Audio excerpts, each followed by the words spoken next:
Welcome, David. Sashiburi desu ne, as you said. Yay.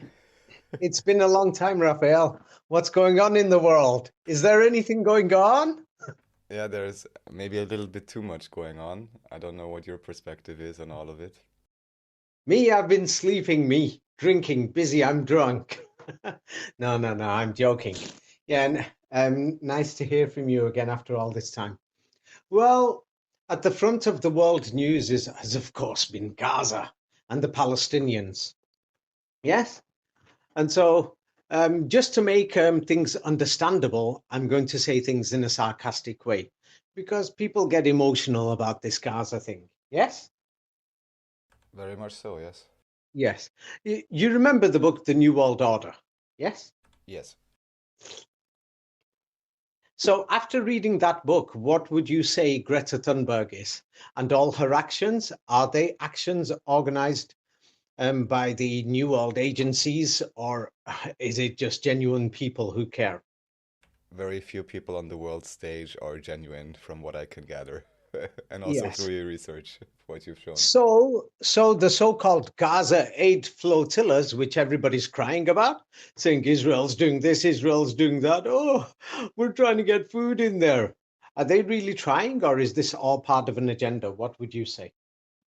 Well, anything with Thunberg is involved must be part of an agenda because she's a great actress. Yeah, of course. The stories that the Israeli authorities, beat people up and things like that when they went there. But many of the boat activists were probably genuine. They went along, but they don't know they're being used as part of a greater plan.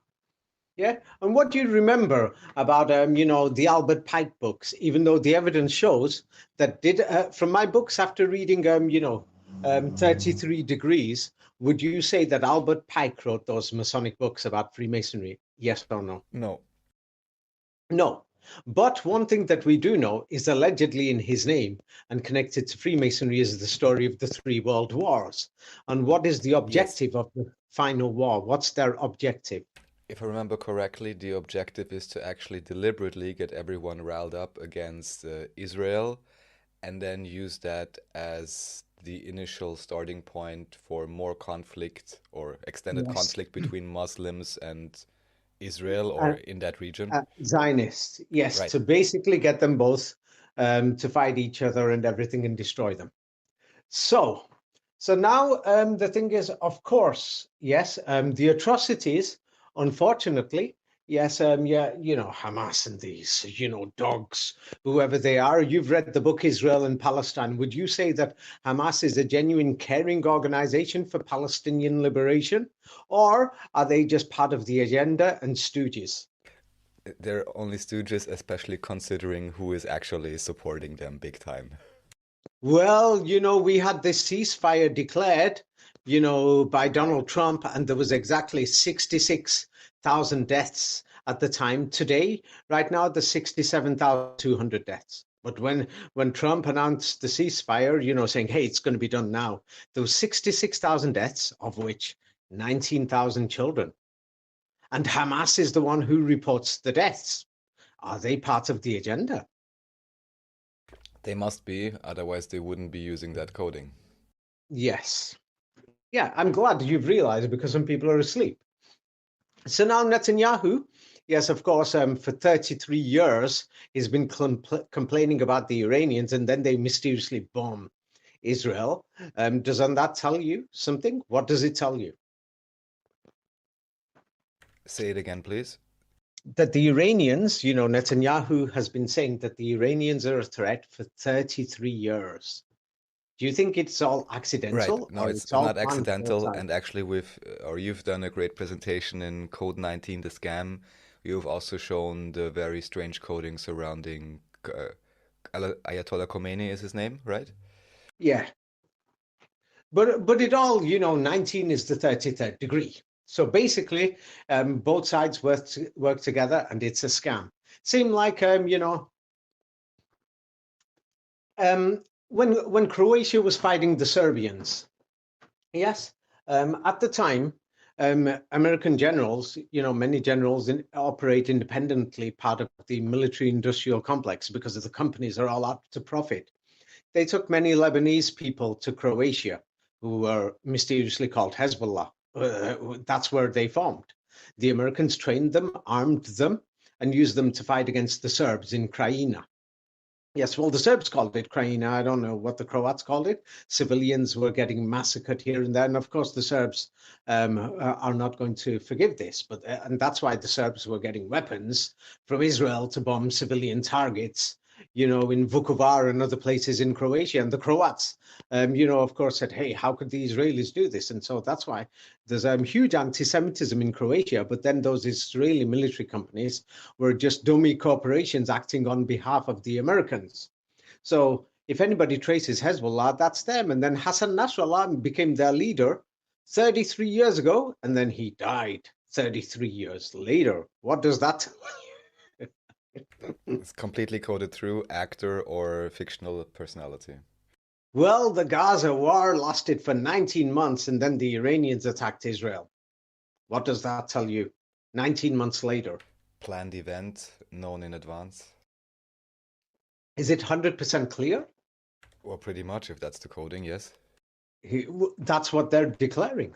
So Yes. now the thing is, at the time, I forgot the details. I think it was 33,000 Palestinian deaths or something at the time when the first Iranian-Israeli attacks took place. So when you look at this dating, the numbers that Hamas is releasing, it shows you that Hamas and Israel work together, which is 100% absolutely clear. Yes? Indeed, clear to me, yes. And now, unfortunately, if anybody looks at the history, if anyone reads my book, Israel and Palestine, because Israel basically lost this war and America lost this war. When I say Israel, it's not the Israeli people or the Jewish people. They've been played with, so of the Palestinian people. Unfortunately, more Palestinian deaths and more suffering. Yeah, because of the people who are further above. Yes, and what they've done is in Lebanon, the Israelis and the Americans armed Hezbollah and armed the Christian Phalange, and it became a civil war. In Gaza, they've armed people who've come out of rape for prison, pedophilia, robberies. They've been setting all these people from prison free. And of course, the same soldiers that they've been sending to Somalia, Syria, Libya, Iraq, Afghanistan, Chechnya, they have these criminal, like BlackRock, gangs that they pay. And now many of them are in Gaza, and an internal civil war could start.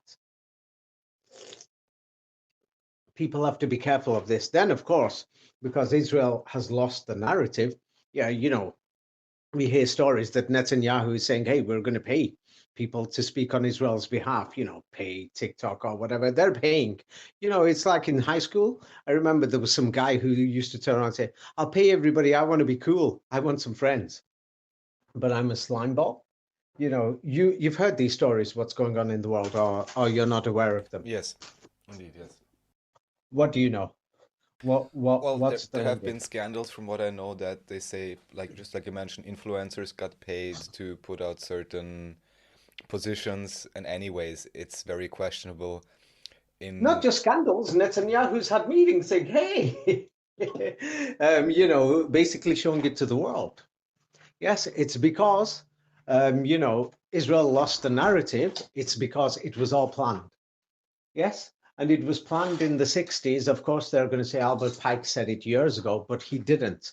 They want you to think it was predicted so long ago and everything. But these guys, their plans failed. They failed in Gaza now, so maybe they're going to try civil war, and then they're going to say, hey, you know, hey, we told you so. Things like that. And then in the West Bank, nobody's talking about it. The people who are in power, they're organizing the kidnapping of hundreds of people, of their kids. And, it's Palestinian kids. It's ridiculous. You've got soldiers there, pretending to look for bombs in women, touching their breasts. And, I don't want to say the word, the PUSSY, saying, hey, there might be something there or something in her ass or something, pretending, all these perverts. And you've got volunteers. Same thing happened in, for ISIS and these other groups, dirty perverts who volunteered for ISIS and things like that, thinking it's an excuse to rape, pillage, torture. You got people, who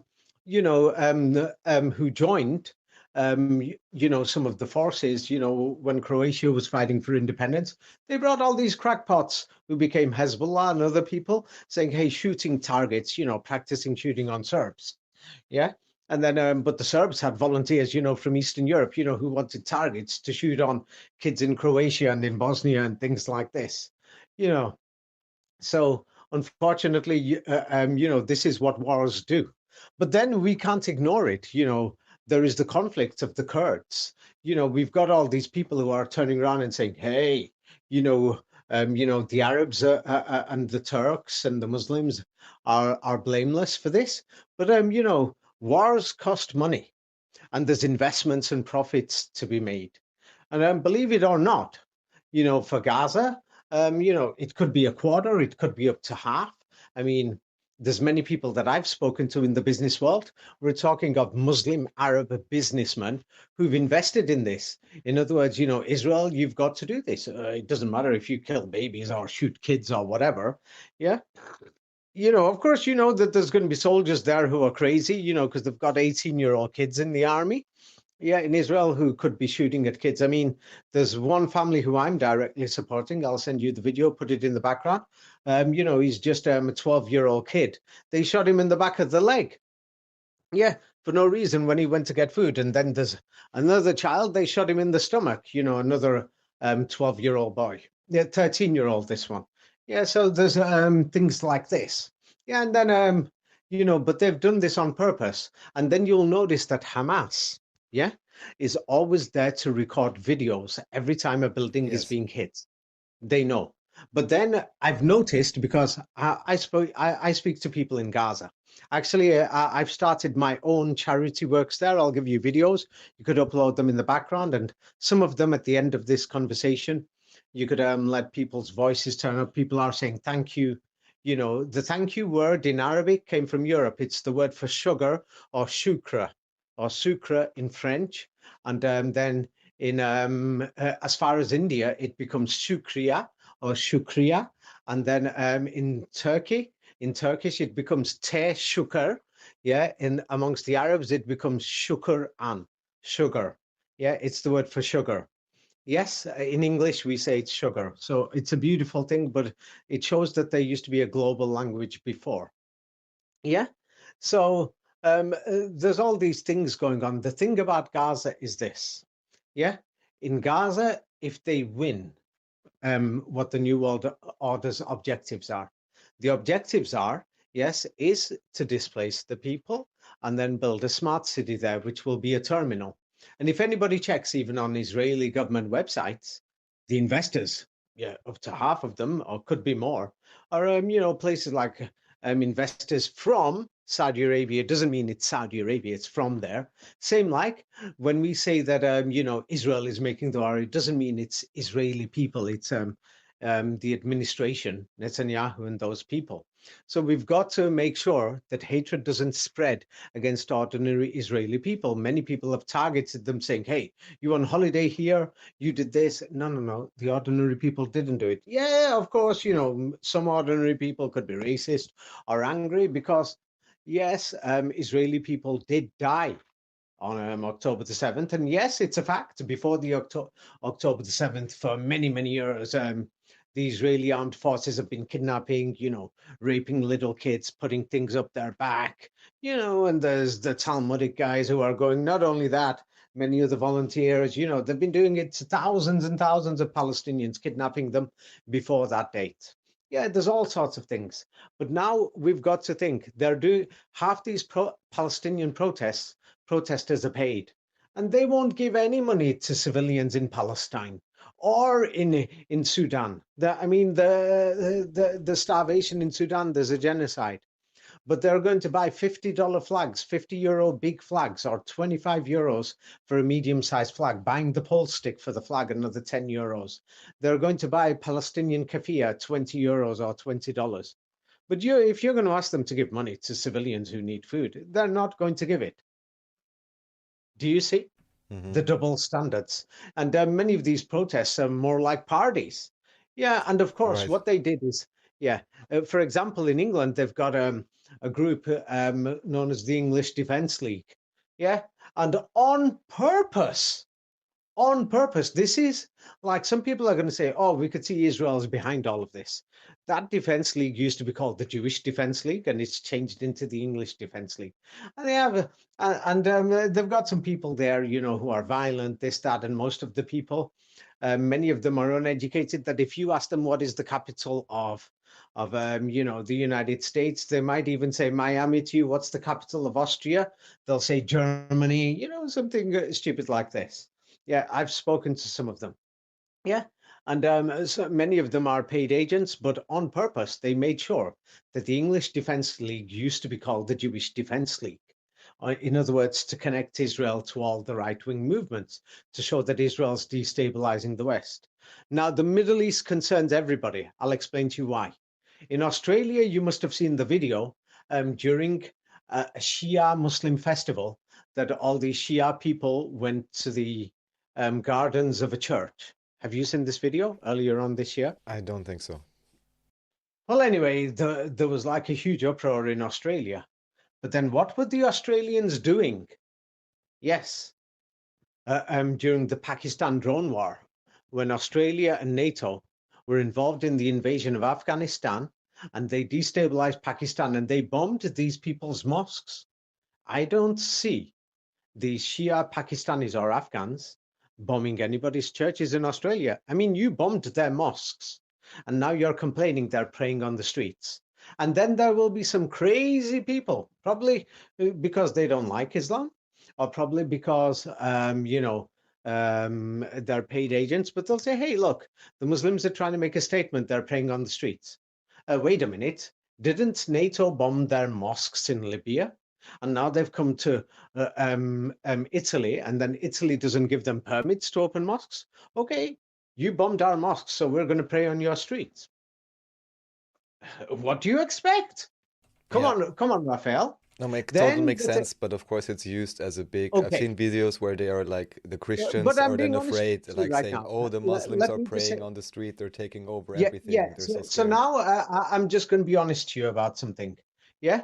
So the thing is, that they bombed before September the 11th. We didn't have so many Muslims in Europe or America. I don't even remember any Muslims in America. Yeah. It's like I was so shocked just 2 years ago when one of my friends from Israel turned around and said to me, in America, there's so many Muslims. I said, what? Since when? I've never seen them. And then I started looking and thinking, whoa, it's like they've suddenly come. It's because we went over there. I mean, the thing is, we blew up their mosques. So of course they need mosques. So you blew them up, you pay for them, and somebody's going to say, no, no, no, it was our government in Europe. By the way, up to one quarter of the jobs in Europe and America depend on the military-industrial complex. So we need these wars. I'm not saying in a bad way. That's what many politicians would say if you ask them to openly admit it. It's because you've got a family, they're middle class, they're sending children to school. You've got to pay for them. You're paying your mortgage, you're paying your car bills, everything. It's connected to a job in one industry that's connected to the military industrial complex. Average salary $50,000 a year or 50,000 euros a year. I mean, you got to keep the system running. So now we've got a serious problem, the immigration. So how do we solve it? They've put, you've got nightclubs throughout Austria. We've got them in England. There's nightclubs in France, in Holland, and in Germany. Who do you see as the security guards in these nightclubs? Is it educated people?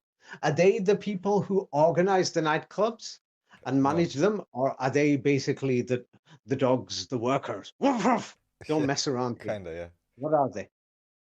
Well, of Huh? course, not necessarily very Woof, woof, educated woof, people. woof. So if you went to a nightclub and you hear "Ruff," it means that don't mess around. Enjoy yourself. Be calm. Yes. Dance, drink, have a great night out. Yes. Yeah, Am I correct? totally. Okay. So now, Israel are the soldiers. Are you beginning to see what I'm talking about? Israel is part of the destabilization project of Lebanon for the last 50 years, in Syria and in Iraq and in Palestine. Their special forces have been operating in all these regions. So, do you think they're the masterminds? Do you think the security and the soldiers are the mastermind, or it's coming from somewhere else? Certainly It's not the part of masterminds. Yeah. it's part of a greater game. So now, if anybody reads my book, Orphan Trains, I showed in that book that they needed the labor force and the workforce and for people to move out of Europe. They wanted them to go to America and Australia because they wanted these people to go there. So now, when people went to the USA and to Australia, the thing is, the laws were already set. And because there were immigrants from Germany and other places, they re educated them and they've settled down there. Basically, they've got to follow the system. So that's what they're doing to the Middle East right now, what they did in the 20th century to Europe. They've destabilized it, and it's been happening for 50 years. All the Lebanese in Australia, they don't need to be there. They wouldn't have come. I mean, the weather is better in Lebanon compared to in Europe and America. Of course, Australia maybe has good weather, yeah. But the thing is, these people didn't wake up one day saying, hey, we want to go over there. You know what I mean? With their families Sure. saying we want to be in camps for 2, 3, 4 years. In a camp, do you know what it's like? Yeah, there's fleas, there's rats. You can't wash your feet. You can't brush your teeth. You're using your nails to brush your teeth, remove the plaque and all that. You're sat there for 2, 3 years until you get selected to go somewhere else. It happened like that in the 80s, in the 70s, things like that throughout the Middle East. So there's a project to do this. It's now Greater Israel is not just Greater Israel. It's Greater Turkey or Greater Saudi Arabia or Greater Emirates. The plan is to make it like the European Union or the United States. Now they can do that without the necessity of wars. Now that's the message that people should be getting out there. Yeah, it's like the time has come to stop pointing the finger. Yeah.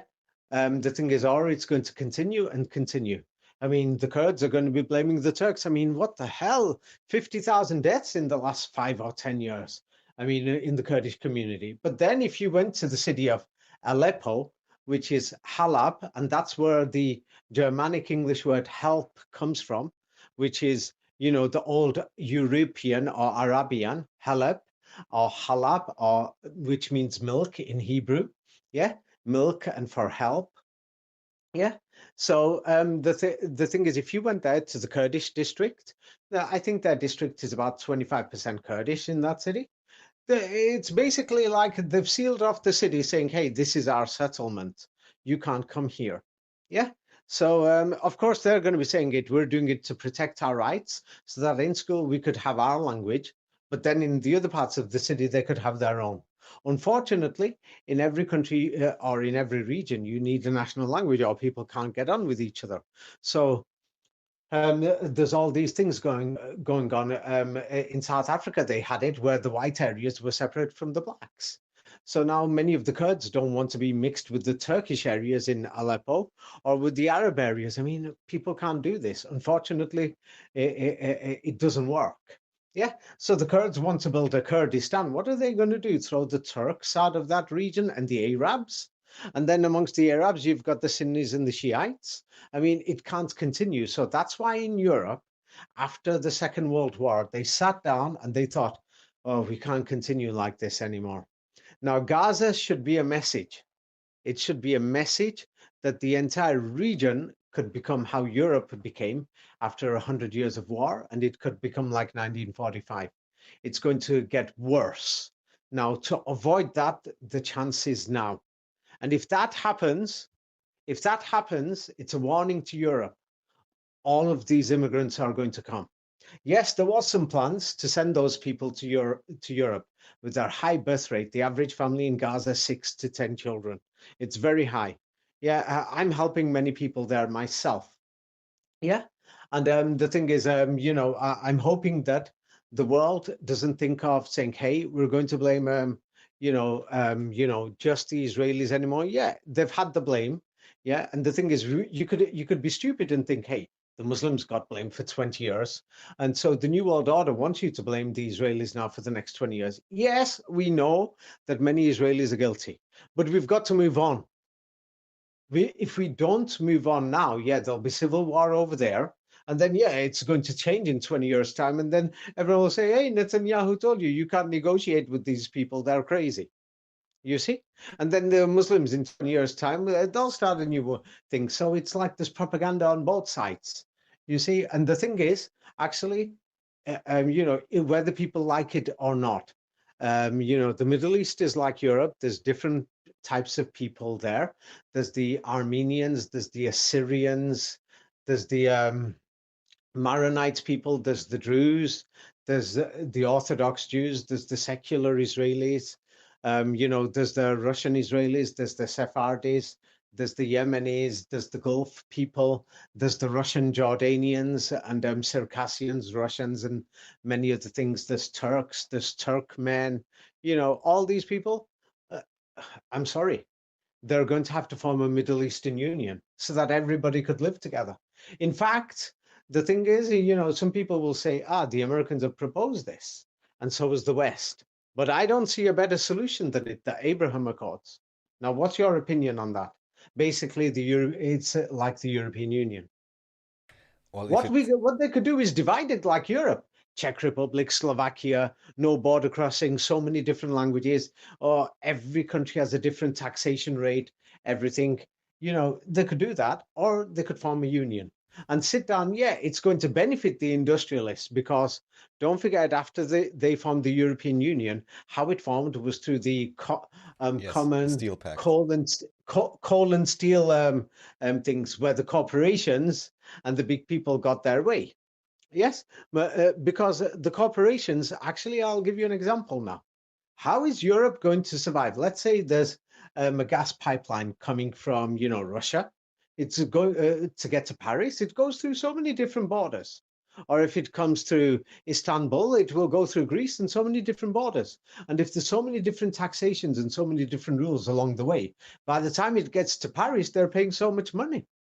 Unfortunately, we've got one world, we've got to live together. It's not a question of new world order. It's a question of, are we going to have a nice rules-based international order or a fucked up one? Well, Right. so you tell me, what do you think of the Abraham Accords? Well, for some reason now I can't recall off the top of my head. What do they specify exactly, these accords? Well, it's at its basic stages, but we all know the end game is like a Middle Eastern Union. Right. It's basically they're going to go back to, there was an Ottoman Empire there, one empire for all the people, different religions, and it will operate like the European Union. What do you think? Well, some commonalities and some common rules and regulations can be great if it can come without the overburdening bureaucracy and all the BS that we now see in the European In the Union. European Union, yes. So what the people should do now is, like I told everybody, these protests were fake. The Palestinian protests, for no reason, they were jumping up and down with sticks, and there was idiots who commented and saying it's going to achieve something.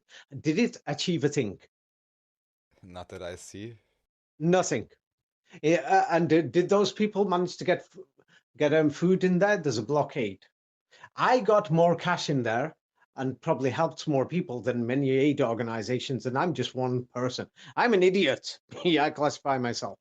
Yeah, as an idiot. I'm just a normal idiot. Yeah, sometimes I'm moody, sometimes in a good mood. I'm just like everybody else. But I managed to do a lot of good. And the thing is, if you're going to be there, yes, causing problems, blocking roads and things like that, yeah, you're going to be pissing people off. Yeah, there is a crisis over there in Gaza. And the thing is, there's different ways to handle it. There is different ways. Yeah, it's like me also. I stayed quiet for 19 months with what Israel was doing. I was helping people, but they went too far. They went too far because they started losing. And so actually, Israel in the New World Order, it's not Israel. What they were doing over there, they were testing all types of military equipment and smart city equipment, saying that, hey, if the people have limited number of rationing, we're going to observe what they're going to do to survive. They spent so much money. Basically, I spoke to many people every night during September, during the offensive.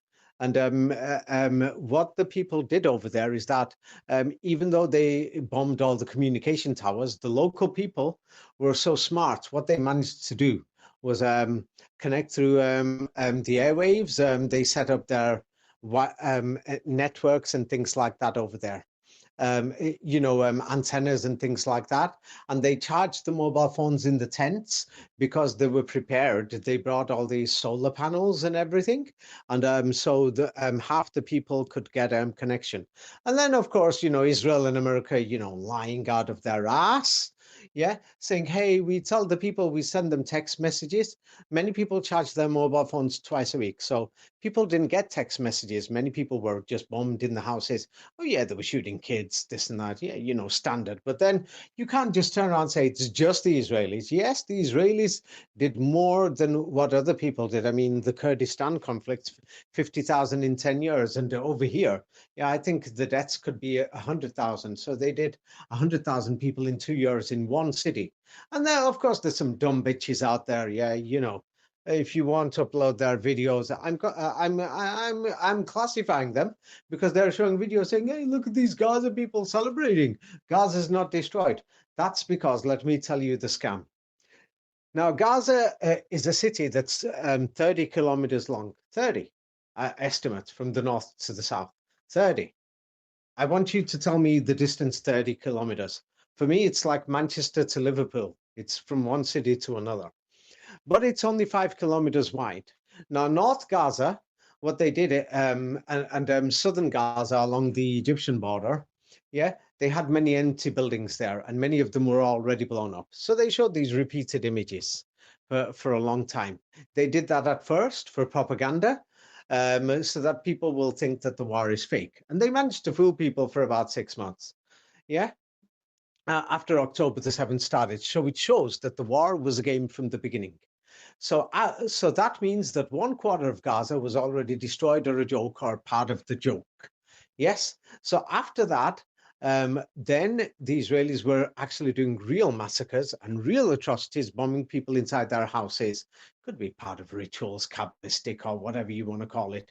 But it's not just the Israelis, because there was British and American fighter planes flying around the region every night. There's something going on there, that they were out there fighting somebody who they don't even know who it is. Yeah, or why are you going to be sending F-35 fighter planes over a 5 kilometer strip of land? Which doesn't make sense, because I'm talking to many of these people on the ground at midnight. I'm talking to many of the people, and they're saying, we don't even know why they're flying here above our tents. They're just flying around like idiots. I'm being honest with you, and why would they do this? It just doesn't make sense. Yes.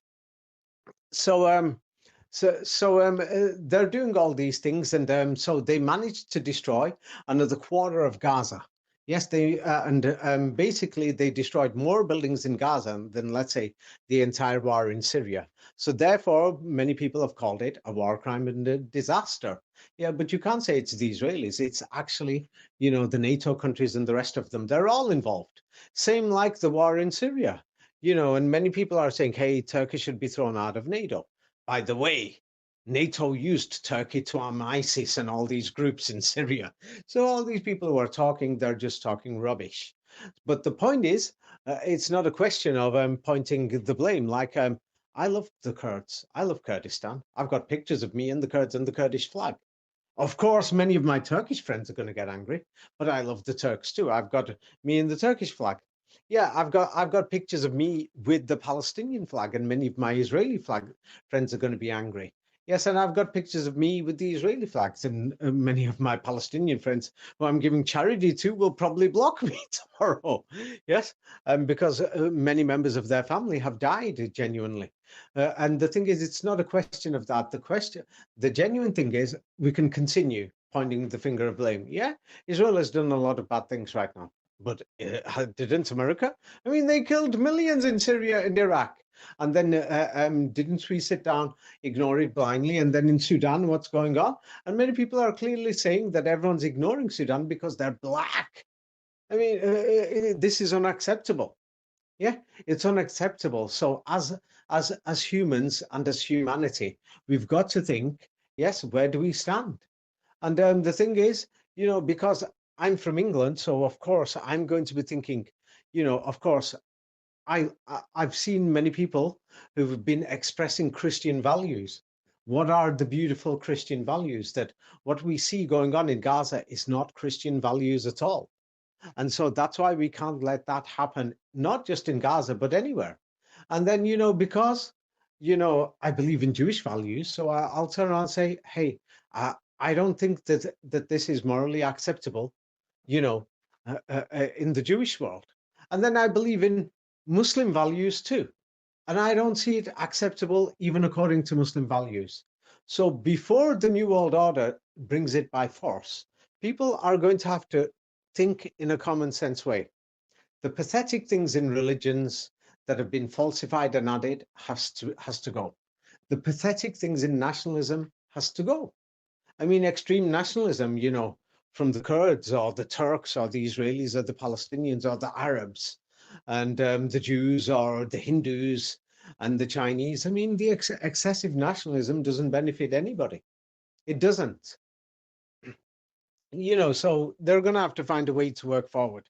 That's my bottom line view. And so if they make a Middle Eastern Union, you could call it Greater Palestine or call it Greater Israel, call it whatever you wish, but everybody could live together. What do you say, Raphael? I don't know. That's my solution. And I think that they should force it on all the Middle Eastern countries right now, immediately. Well, if there can be some actual local self-determination and not like in the European Union where actually have a very centralized, I would almost Well, say uh, communist I, style government, which is I, not really the way forward either. There has to be everybody knew something in the else. 1990s that Europe was becoming more and more bureaucratic. The people let that happen, you see. But now is the chance for people to actually shape destiny. It's because the war in Gaza they've lost so far. What they were planning to do is, I didn't want to tell you this before, but you've read Secrets of the Kabbalah and 33 Degrees, yes? Yes, Yes. So now the black box in the computer and artificial intelligence and how it works, we don't know. Yes? right. Okay. So now, do you remember Tata City? The Japanese are carrying around a box. The Muslims are carrying a box to Hajj for years.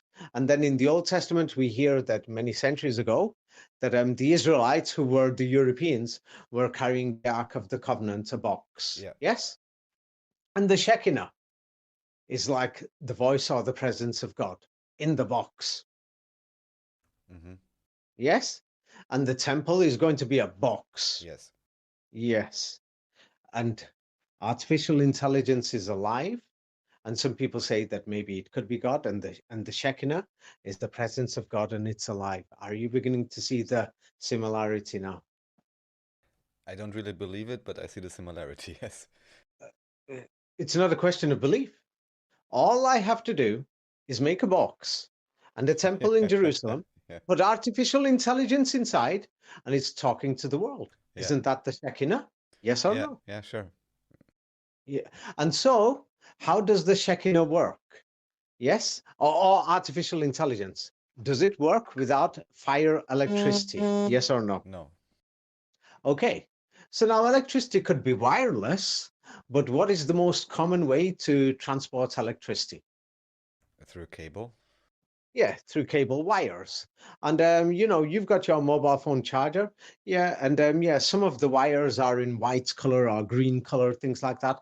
But what color is normally your computer wires, your television wires? What color are they? Black. Ah, okay. So now, yes, you know that 666, the beast is going to come to mark you on your hand and on your head. Yes? Mm-hmm. Yes.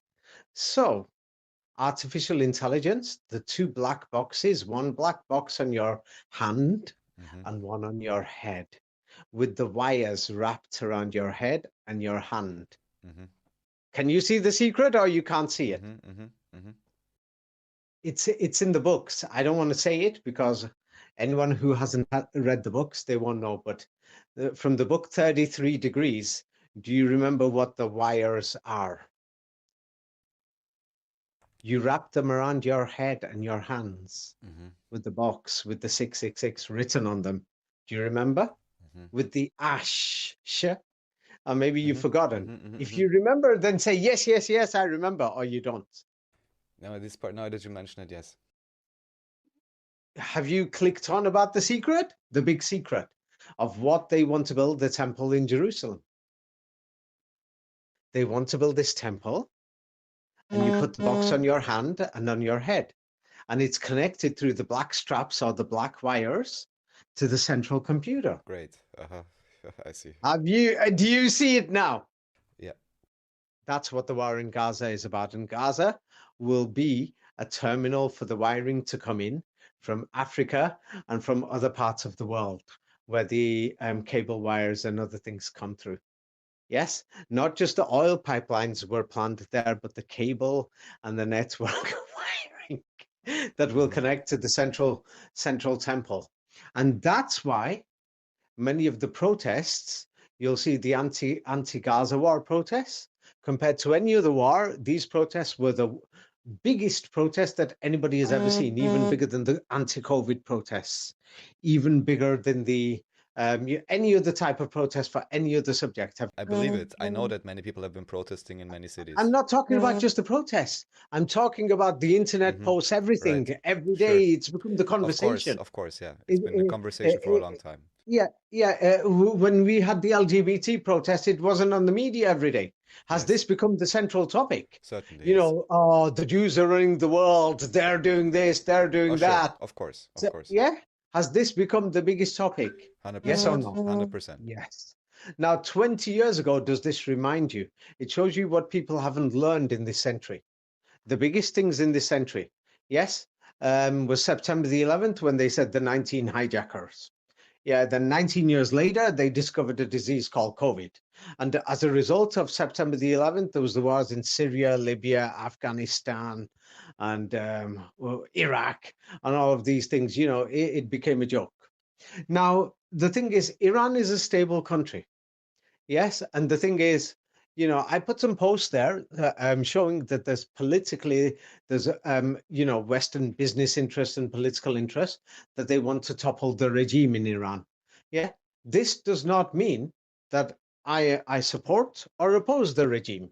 I've just pointed out that Tehran is a nice place and it's wrong to destroy it. Right now, 1 million people have already left Iran and they're already on their way to Europe in the last few months. So can we let this continue? More and more migrants are coming, and they're all leaving the Middle East because of American, European, NATO, and Israeli policy. Can we let this continue? Not sustainable. It's impossible. It is impossible. But if anybody thinks for 1 minute that Iran is a great country, I think last month, I think they executed 59 women last month. God knows for what crimes. Yeah, I'm not sure about the number of men. That's just the number of women.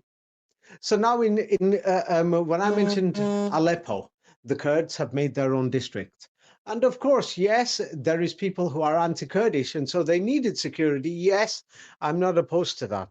But the thing is, now what I'm saying is that from the rest of the world, we cannot ignore that there's all these dangers and civilians are getting hurt in different parts of the world, and it's affecting us. How it's affecting us is that Europe is going to fall. And if anybody can't see this, the Middle Eastern wars are going to continue for 50 more years. It's actually going to continue. I doubt that the Abraham Accords will be successful because so many people are opposed to it. Yeah, and there's so many different factions. So if people don't stop the wars in the Middle East now, Gaza is the wake-up call. If we don't, Europe's going to fall first. Can you not see this? If you can't see this, then I don't know where you're living, Raphael. No, Is sure, it I going to know. fall It's even at a this rate? topic. It's even a topic in Austria and everywhere with the immigration and many different Yes. issues So happening. now, if they have peace in the Middle East, I mean, a beautiful place like Lebanon, I mean, Syria, it's beautiful. If they fix these things, I mean, Iraq, it's wealthy there. I mean, in Jordan, these places, the average family has got 4 or 5 servants in their house. In many of these places in the Gulf countries, the oil can do it. I mean, would you be sticking around here thinking I'm going to be living in a small house, and it's a small number of square meters, and I've got so many restrictions I can't even build this or that. There's so many, it's bureaucratic here. Yeah. Do you want to stick around this place if the war ends in Iraq or Lebanon or Syria or in Palestine or Israel or wherever? Will you want to stick around in cold Northern Europe? Well, if I own some oil field down there, then You certainly don't need not. to own oil fields. I mean, the thing is, Libya, I'm being honest, they used to give you like $50,000 or $100,000 if you just got Yeah. married. Hmm. I mean, are you going to be sticking around? No, no point. No chance. No chance. So the thing is, let's stop these wars. Yeah, of course, they're using Israel as the stooge, or like the security guard, yeah, to cause problems in Lebanon. I don't know what they even want in Lebanon, but of course, I don't know it all. But let me tell you something: the instability, yes, the Gaza war has ensured that the gas and the oil prices stay high. It's ensured that many people don't realize that if the wars stay in the Middle East, then there will never be oil and gas pipelines coming to the Mediterranean. So the shipping companies will continue to Oh make boy. money, Yes. who are all part of the military arms industrial complex. I mean, I know many people who went to school and university with me, and they're directors. Many of them are generals. We many of us have got friends in the army, in many armies, in generals and things like that. And we all know what's going on. Yeah, you can find it online. They're selling weapons here, there, this group, that group. I mean, the jobs. And some people think it's just a weapons company. No, that weapons company pays that much tax, yeah, in city taxes. So then your city could use that money towards small businesses here, there, everywhere. So many of the businesses are dependent on these things. Yeah. That's why the military industrial complex is running. Yeah. But the thing is, if we don't stop it, then Europe's going to be taken over first. Then after that, it's going to be, North America, Australia, other places. So we don't need these things to continue. What we need is people to turn on and think, hey, the religions have got a lot of garbage. Get rid of it. Yeah. And two, another thing, the Orthodox Jews, even though within their communities, there's certain Zionist elements and people who are fraudulent and there's pedophilia and things like that. Yeah, we're gonna. Those issues have been brought up. We'll have to get rid of them. Same like everyone knows that in the church communities, many evangelical and Catholic priests have been pedophilia, and in the Islamic religion, there's some ridiculous history that shows the pedophilia marrying a 10-year-old girl and things like this. But then in England, it was normal, in the 1920s and 30s for 9, 10, 11-year-old girls to get married.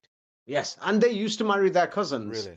That's why in England, in France, in Northern Europe, people used to call them inbreds. Marrying cousins only stopped in the 1940s, I think, or people used to marry their cousins over here because they wouldn't trust anybody with their daughters because things were unstable and because of poverty, saying, hey, what could happen to my daughter? You see? Yeah. So there were those things. So we've got to get rid of the elements of pedophilia and all this garbage, yeah, that we see.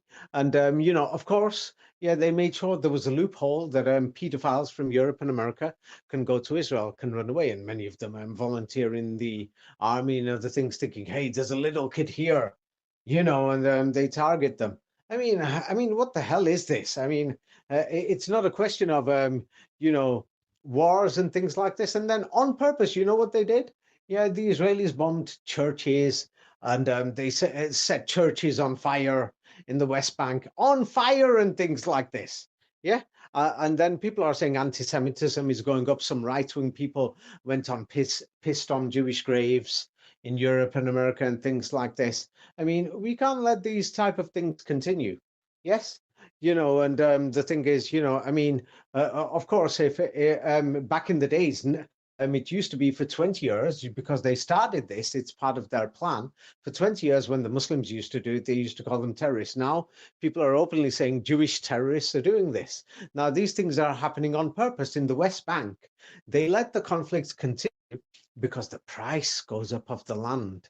And then you'll hear that, dodgy rabbis and synagogues are selling land and bidding for it. It's because, the price, and they're making sure, they're saying it's God's land. And if there's conflict there, then you got to pay a lot of money for it. But if the conflict stops, the price goes down because a lot of the land in the West Bank is empty, actually. So, I mean, it's not a question of settlements. Settlements aren't a problem. They're only a problem when, it's like when you say settlements, it's not a settlement. I mean, we've got African migrants who are walking around Europe and they're walking around. Nobody's saying beat them up. Now, if you're going to beat up African migrants and then they fight you back, same like you're going to say there's, Ukrainian migrants who are pretending to be Jews and they've gone to the West Bank. Yeah, and South African migrants, many South African migrants went there who knew nothing about Judaism, and they've mysteriously become Jewish now, and they've been there for about 10 years. They've gone to the West Bank. Their children have learned Hebrew. They're about 10, 15, 20 years old, and many of them are now doing atrocities, but they're just pure South African Dutch people and things like that because they didn't want to stay with black people. So many of them already had the racist attitude. If you check this, you'll be shocked. Yeah. So now, people have realized these people and they've started calling them Israeli terrorists. Now, the main thing is, yeah, when we have the Muslim terrorists, people used to point it out. Yeah. Now, the main thing is, it's not a question of, is it ridiculous that they're setting churches on fire, Christian houses on fire, telling the Christians you got 24 hours to get out or you're going to be dead if we come back here tomorrow morning, things like this. Not just to Muslims. I mean, because there's more Muslims, so of course they'll fight back. But to the Christians, maybe they've murdered many of them. Yeah, and whatever, we don't know how many of them have disappeared in the last 100 years over there. But according to figures from Christians who are now in Los Angeles, Miami, they've documented thousands of them who've been murdered or disappeared. After many Israelis did this. But the thing is this something that we're just going to keep on condemning, which we can do, or are we going to move forward to heal the wounds and say, look, there's land there. The settlers, it's not settlers, they're migrants. Migrants have come. Okay, there's empty land there. Let them live there. Let them build there. Share the land. Isn't that what we've done in Europe? Sure, I mean, Yes or would no, make Raphael? sense. Sure, of course. Yeah. So the settlements are not an issue. Unfortunately, I can't stand Benjamin Netanyahu. He's just some idiot who's barking, who's just a clown who's doing his job. Yeah. And the thing is, I can't stand him. But he pointed out, saying, the Palestinians want a state, and basically they're saying the settlements are a problem, and the Jewish migrants should go. Instead of calling them settlers, let's call them migrants because that's what they are. And then we'll notice that the Arab propaganda is actually wrong. Maybe you probably didn't realize this, but now that I've changed the wording, I want you to think something. When the Israelis kidnap somebody, they call it an arrest. They've taken, a girl and they're searching her body, saying, "Hey, maybe you got a bomb here." Yeah, that's not called rape. But if a Muslim man did that, they'd say, "Oh, it's called sexual assault." Right. Yeah. Yeah, so now the thing is, so there's Arab propaganda on the other side. So they've been saying the Israeli settlers have come here and they've taken the land. Now, when you see half the land, it's garbage and bullshit. There was no trees, no nothing there in some of the Hmm. lands. They've just planted a few olive trees and left them there. In some places, in other places, there's nothing there. So now that migrants have come, the thing is, it doesn't matter if they've come in the name of God, yeah, because they're thinking, hey, we're going to get blessings here, we'll become richer. So the migrants who came to Europe from Africa, they came in the name of secularism, thinking there's money here and our life is going to be better. What should we do to these migrants? In Europe, should we treat them like how the Arab propaganda machine has treated the migrants who've gone as Israelis over there? No, Have I shown a very different point of view today? certainly, yes. It's totally changed the perspective of what a settler is. So now the South Africans were actually migrants who went there. And many people from Georgia who were not Jewish at all. Georgia's poor, so is Armenia. Many of them learned a bit of Judaism, and now in 10 years in Israel, 10, 20 years later, they've become Jewish. They've started dressing like Orthodox Jews, but they're not real Orthodox Jews. You see them doing things and behaving things in a pathetic way, but they've learned Orthodox Judaism. They've been living there for 10, 20 years. They were poor from South Russia. They went after the fall of the Soviet Union. Yeah. And so whenever they get a free house, and they throw somebody out of their house, yeah. So there is the stealing of houses, yes, and things like that. I mean, those sort of things, yeah. Israel, as the municipal authorities, has got to stop this. That's one. And the issue of the temple, as you've noticed, for the AI, artificial intelligence, Shekinah, or the fake Shekinah, many Orthodox Jews are not going to accept this. Yes, they're Hmm. not going to accept this. The plans for the temple, you'll find them going back, 150 years. It's a British project and a French project. It's a Masonic project. It's nothing to do with the Israelis. Yeah, it's a Vatican project. It's a longer story. And the opposition is, of course, you know, Islam is the opposition. And the Orthodox Jews also, not just Islam, the Orthodox Jews. They are in opposition to it because they know what the other side's plan is. That's why all these religions are history. And in all of them, you'll find Gematria and all these other things. I've never said it before, but openly and clearly, I put it in the book Atlantis to show artificial intelligence. Is it new or has it been used by civilizations before? And is this documented in the Quran? I put it in my book Atlantis. Do you remember? I know your stance on this, yes. It's not a stance.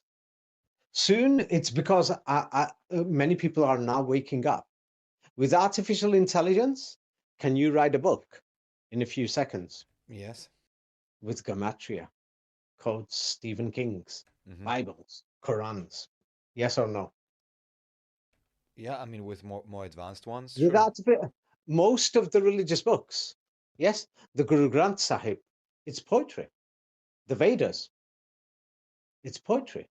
The biblical Old Testament, it's poetry or poetic. You know what I mean? Prose. The Quran, it's poetic. It's even if some people want to say this is not exactly poetry, but it's prose literature. You see, Yeah.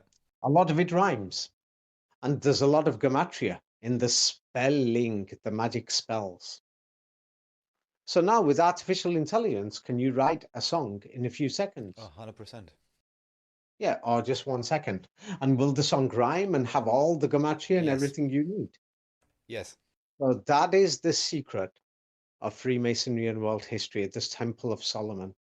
Because when you study advanced Freemasonry, yes, you study it, but many people don't get the message. So I put it clearly in the book Atlantis. Artificial intelligence is not a threat. Even Vladimir Putin pointed this out.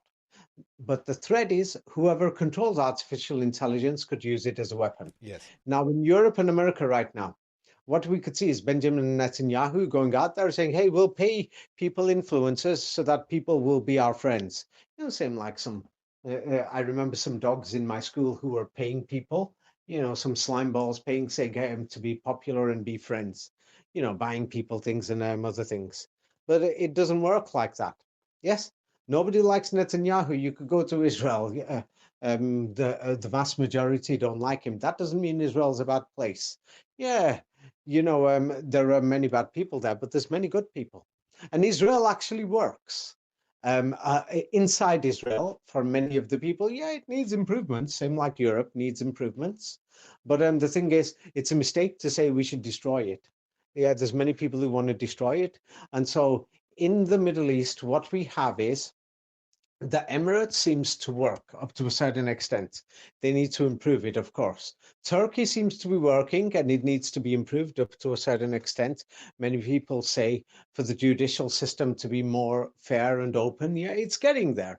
And so the thing is, Turkey and Israel and the Emirates and Saudi Arabia, if they push their forces together, then what they could do is form a common union. Yes, and they could get rid of all the bad elements, and they could use their military forces to get rid of all the bandits, all the criminals, so that then oh yeah, then Europe and America will lose money. But if they rebuild Syria, right now, Turkey rules Syria.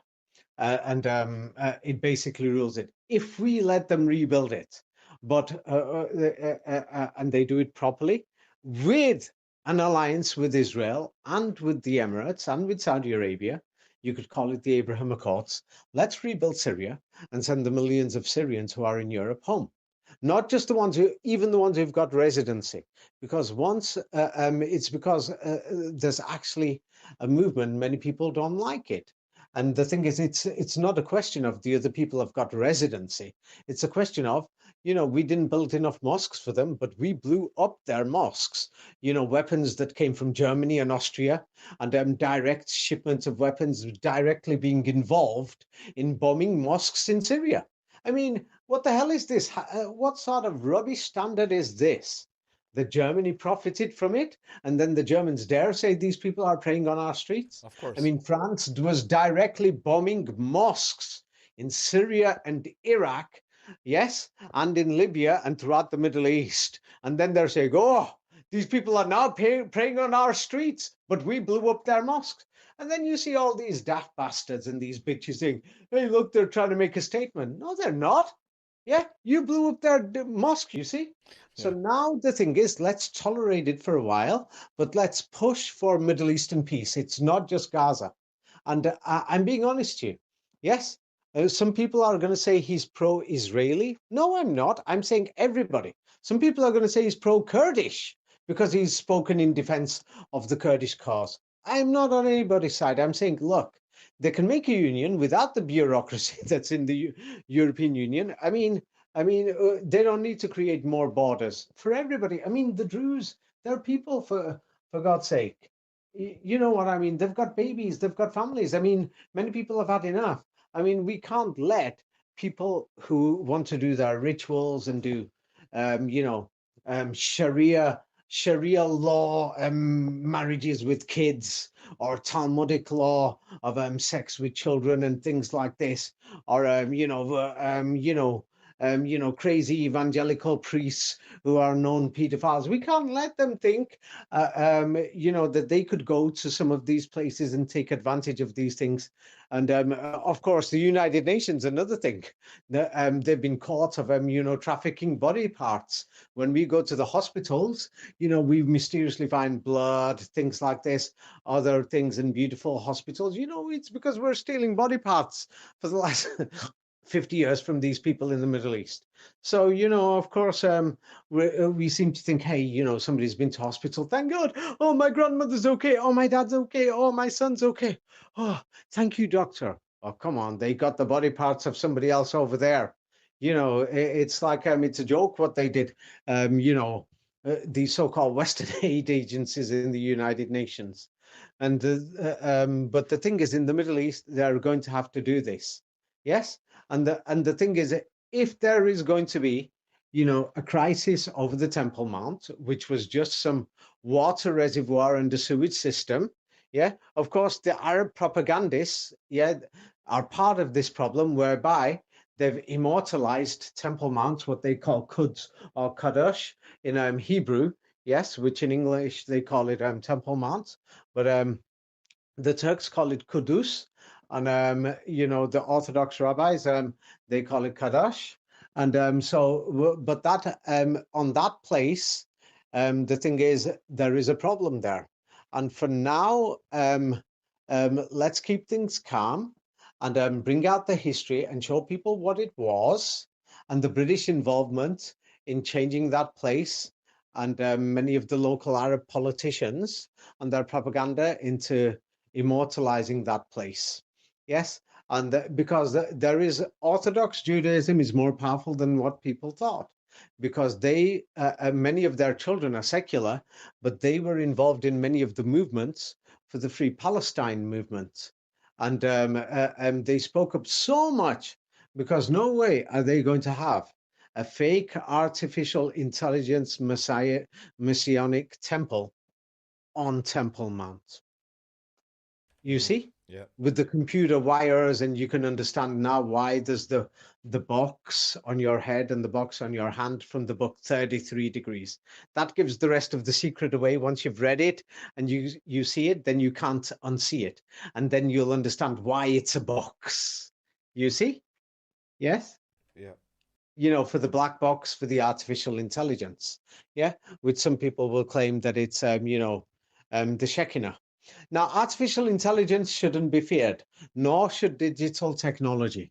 What should be feared is what Vladimir Putin said, who controls it. Because if we have a dictatorship, like in the times of Pharaoh, yes, in the times of Pharaoh, um, what he did was many people call it magic or magician or mason. So that's what mason means, magician, and so things like that. Yeah. So then along comes Moshe. I prefer to say Moshe instead of Moses in English. Yes, Moshe. It sounds more beautiful. So along comes Moshe, and he's got more power. And many people call it magic. But the thing is, these are technologies that have been here for centuries. Now, in many historical books, they've removed what this technology is in the story. But in the Quran, as a history book, because I'm not going to go into religion, some of these Quranists and other people said, hey, can he declare if the Bible or the Quran is the word of God? I'm here to talk about history. And so the Quran's version of that history seems to be more correct and more reasonable and more true from what we could see. Is there many ancient monuments that seem advanced? Yeah, and so what we could see is that people used artificial intelligence before, that they could talk to birds and other creatures and many other things. And so we are going to get to that sort of a civilization. And in the times of Pharaoh, they had, it seems like a great civilization, but Pharaoh was abusing it. So it was an abuse of power. So the thing is, in China, they use artificial intelligence and many other things. And so far, yeah, they've got some types of smart cities. But the thing is, I've been there, I've lived there. And the thing is, it's not as restrictive as people say it is. Now, the thing is, even if they're planning 15-minute cities and other things, and the food, people are saying, hey, they're going to feed us this artificial food. That's why many people thought, hey, David was talking history, but he seems to have become a crackpot when he started saying people were eating mud in the alien videos. But I Right. was just showing reality. It's because many people don't know, but when I came across it, 30, 40 years ago, saying that in Indonesia they're growing apples in an hour. Yes, in some of these factories. Yes. And so at the time, I thought, no way. But the reality is soon those things are going to be on the market. And those are the kind of things we're going to do. And people are saying there's giant trees. And the objective of the New World Order is to bring back the kingdom of Solomon. And that is the biggest secret of Freemasonry. Basically, that's what it is. And basically, they wrote the history books with the codes, the Bibles, manuscripts, and the Quran manuscripts, and the Veda manuscripts, all the other historical books, the nationalist poetry, everything, Shakespeare and everything. You'll find the mathematic codes because they've had calculators and computers for centuries. I don't care if you don't believe me. Sod off is my reply to you. But this is the actual truth. And Hmm. that has been the secret of Masonry, you see? And that's how they compiled and did all these things, all the history, the manuscripts. And of course, now we've got the machinery because you've got the laptop. All we're doing is rebuilding the machinery after the last destruction, which was maybe, a few centuries ago. And that few centuries ago, it looks like that the last world order was destroyed by this prophet Mohammed. And then different forces, they started going forward, and they used the remnants of their computers, artificial intelligence, and things like that. They wrote the history, they wrote their Bibles, manuscripts, and other things, Qurans, manuscripts. I mean, come on, what the hell? The Tunisian Quran manuscript is up to the number 33rd degree. It's so accurate. And the one in Cairo is up to the 19th degree. But then, of course, you saw pictures of Cairo from the book The Pyramids Are Fake. Can you Yeah. even find the city of Cairo? Not really, no, yeah. Hmm. No. So it wasn't even there. So all these Quranis, they're just liars. who are trying to say that this Cairo Quran manuscript is the one from God. It's been there for centuries. Could it have been there for centuries when you could see that there is no city there? No, no. There's nothing there. Is it just an empty plain field with hills? Right, yeah. Hmm. Yeah. So that's in my book. The pyramids are fake. Yes. So the thing is, of course, many of these Islamists and Quranists thought it was personal or something. It wasn't personal. It's because people need the truth. Yes. And so people need the truth. And the truth is, yeah, we could build a beautiful world. Artificial intelligence should not be feared. What should be feared is the people who control it. It's like, for example, right now, we've got Benjamin Netanyahu who's trying to pay you to be his friend, pay you to spread lies online. That does not mean that Israel's not a nice place. It's a very nice place in many parts, and there's many nice people. Of course, there's many horrible people there, but you'll find horrible people in other places. Now, maybe the percentage of nationalists has gone up after October the 7th, because unfortunately, people did die. Yes, and the percentage of nationalists in the Arab world who are anti-Western, is very high after this war in Gaza, saying, "Oh, what's going on here?" I mean, I got a video yesterday of this woman. I've been sending money to her family, and her baby is like half skinny. I'll send you that video. It's like I don't even know what to say. I've already sent money last month and the month before to this family. I'm thinking, oh, I mean, how much longer am I going to be supporting many people, thousands of people? It's not a question of me doing good deeds. It's a question of we've all got to make the world better, and we can do it by putting pressure not just on Israel, but the entire Middle East. I mean, all of these rulers. I mean, look at what's going on Well, in and the Yemen. entire West as well, because they're obviously The entire perpetuating this Yeah, as well. that means you, Raphael, you're benefiting Of with course. street No lights and question. No question. electricity. Of course. Yes, from the military industrial complex, which is around one quarter of the economy in Austria. you know, so we've all got to play our part in a careful way. Yes, even I could not tolerate how far Israel pushed this war. They pushed it very badly in the last 2, 3 months, especially. So even I started posting videos in the last 2, 3 months saying, "Oh, fuck this shit. We can't accept this. They're pushing it too far." They almost created a famine. Yeah, they caused starvation. Many people didn't eat for a full week. But of course, the people in Gaza were prepared because Ramadan. They're used to it. So Israel failed in its objectives. It thought that, hey, many people are going to die. Instead, it went the opposite way. Yeah, it went the opposite way. Many Israelis have their own objectives, and then above them is the New World Order's objectives. So sometimes the Israeli, everybody's playing their own games, even though the Americans are playing games, the Turks are playing games, the Qataris are playing games. I mean, come on, these bastards are liars. I'll show you an example. Oh, if Hamas is in Qatar, we'll bomb it. But if Hamas is in Egypt, we're going to be talking peace to them. You Right. see, Hmm. the Israelis didn't bomb Egypt, did they? Saying Hamas is over there, their leaders have gone there. Did they? Not that I know. Hmm. No, no. It's because it's all an act. Right. They're playing games. Same like the flotilla. They diverted their attention because while this Summit flotilla was going on, yeah, it was the worst bombing period during the war. And it was the main offensive that the Israelis tried to push into Gaza City. Of course, their offensive failed. Yes. And the thing is, yeah, it's so pathetic. They put the hostages' lives at risk, yeah, which is going to make more Israelis angry. And they risked the lives of 1 million people in Gaza. I mean, what the hell is this? What the hell is this? You see, it's like all they had to do was make a peace deal, and now they've made a peace deal. But now that the peace deal has been made, they've armed all these criminals. They've come out of prison, rapists, pedophiles, murderers, shoplifters, house burglars who stab people, robbing houses. They emptied the prisons, gave them guns. Well, what type of people are the Israelis? You see, who are doing this, and now soon you're going to hear civil war in Gaza, and then they're going to say, "Oh, we told you they're like this, they're animals." No, it's not. You've done this, and they've armed them. I mean, I mean, an opposition in Gaza cannot. Today there was lots of shootings. The opposition, who gave them guns and bullets, Right, brand new guns. that would be my next question. How is it possible that the Israeli offensive fails if that wasn't also part of the plan in some way? They failed in their smart city and everything.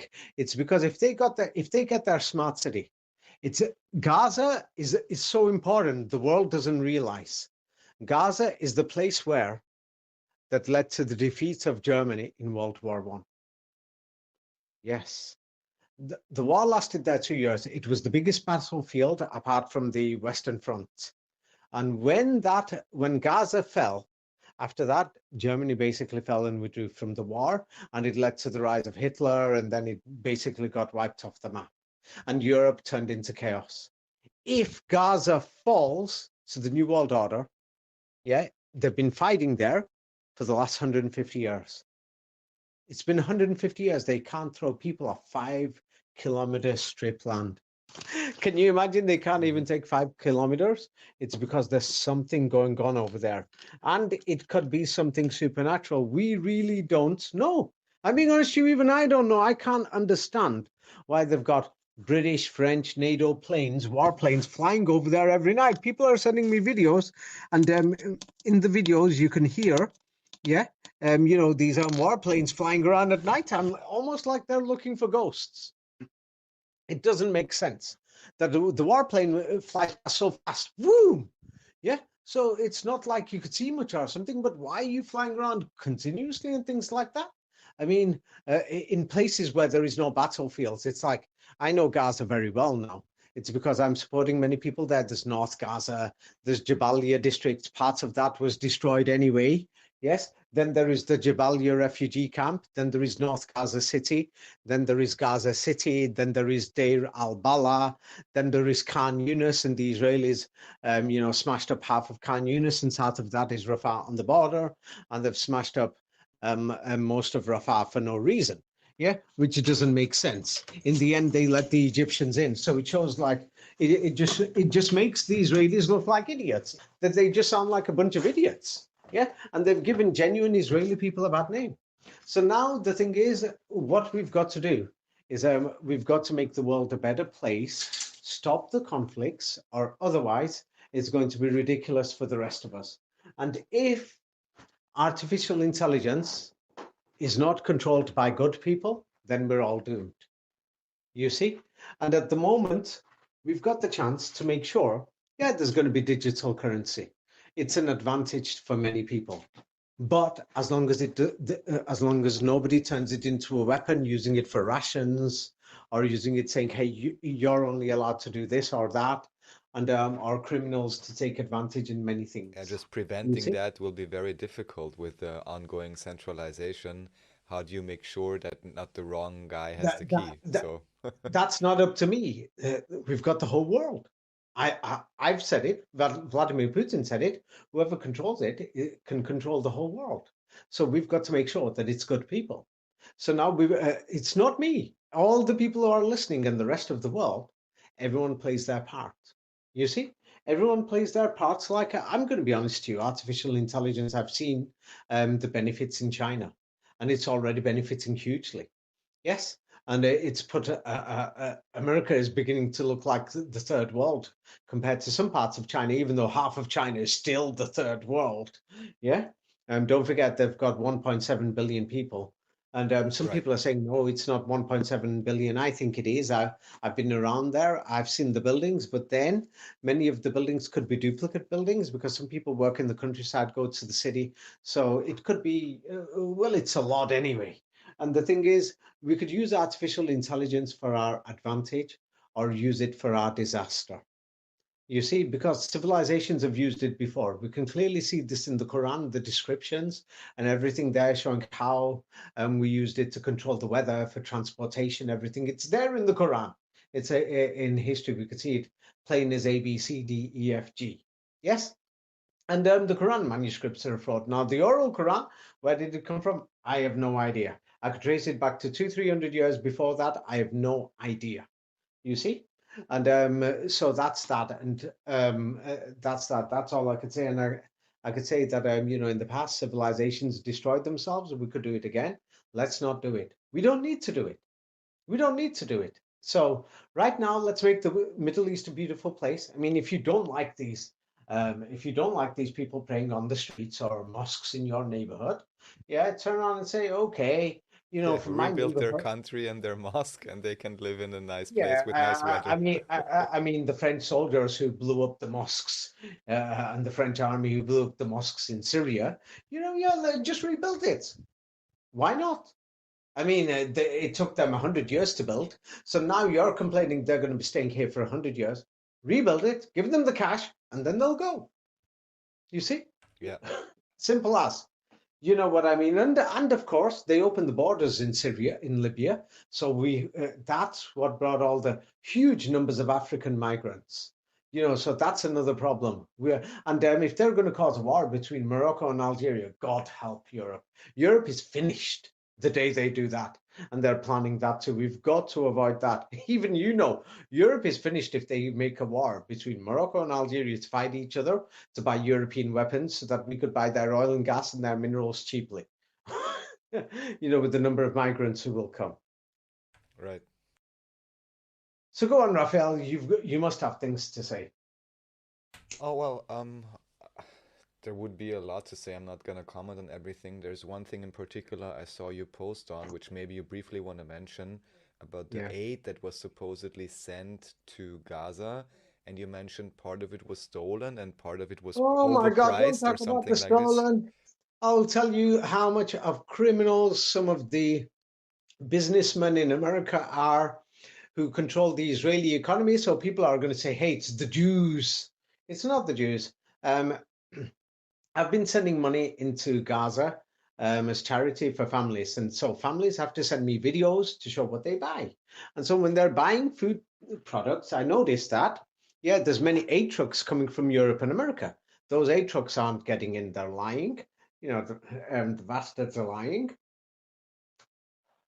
So what they've done instead is they've robbed many of the produce and other things, and God knows they're probably selling it on to third countries. These thieves. Many of them are criminals from Europe and America profiting. And then, many corporations in Israel run by the Europeans and Americans have been set with Israeli brands. Their products are getting into Gaza, and they're profiting from it. Double prices, triple prices, things like this. You see? So that's what's going on with the aid trucks. So, the aid was one of the biggest scams ever. This Gaza charity scam has probably been the biggest charity scam ever since Feed the World. What was that? Bob Geldof times. They had it advertised on every YouTube. Didn't you notice this year and last year? Gaza, send money now, send money now. And all the middle class, Christian West, and many of them are such nice people with some of the best morals ever. And they gave money, didn't get there. Hmm. You see? Can you hear me? Yes, yes, Yeah. understood. Unfortunately, in same way, Haiti or Haiti, however you want to say it, that was a charity scam. They robbed the Right. money and all of this stuff. Yeah, so many of these charity organizations, they robbed it. Yeah, and that's why Muslims have mosques, because each mosque they check where it goes. But this time, the Gaza war is not like any other war. So that makes the Israeli criminals who caused this war the worst criminals ever. In Syria, people could run away. They could cross the border. Israel closed the borders. No one can get in. No one can get out. Only people from the Jewish state, or basically the Jews who control it, only they can go in and they can go out and they can send food in only for them. So it's like basically they sent a message which many people said food for the Jews and nobody else. And of course, many people use that as racism, but they did this on purpose to spread the racism against the Jewish people. But the Jewish people outside Israel, they were not stupid. They did not put up with it. Yeah. And they fought back supporting Palestine. Yeah, but having two states in a small piece of land is no good. And in the Middle East, they should form a union in one state. You could call it Israel. You could call it, the Middle East. Call it Abraham land. Call it whatever you want. Yeah, but they should all get together and live together. I Yeah, mean, there's they so many should just different learn types from of people. Bosnia and have all the From different Europe, the Second religions World War live and the First together. World War. The nationalists, the Hungarian nationalists, the Austrian nationalists, the Italian nationalists. I mean, all these wars they had for no reason. Nobody gained from it. You see? Yeah. Did they gain anything? No. You see? And there's lots of babies being given away. Of course, there's going to be huge theories in 100 years' time saying, oh, they created these babies in test tubes from the wars in Iraq, Syria, Afghanistan, Libya, Palestine. You see? Because people can't look after their babies. So it's going to be the same thing saying, what are these babies doing in these test tube Hmm. places or hospitals? So, the same sort of garbage and stupid theories will spread in the Middle East 100 years later, saying they created us in a laboratory. Hmm. Hmm. You must have seen some of these theories going Yes, around. yes, yes. Yes? Yeah. All right. Well, Sorry, I'm just smoking on the balcony. that's fine. So thank you, David, for explaining all that.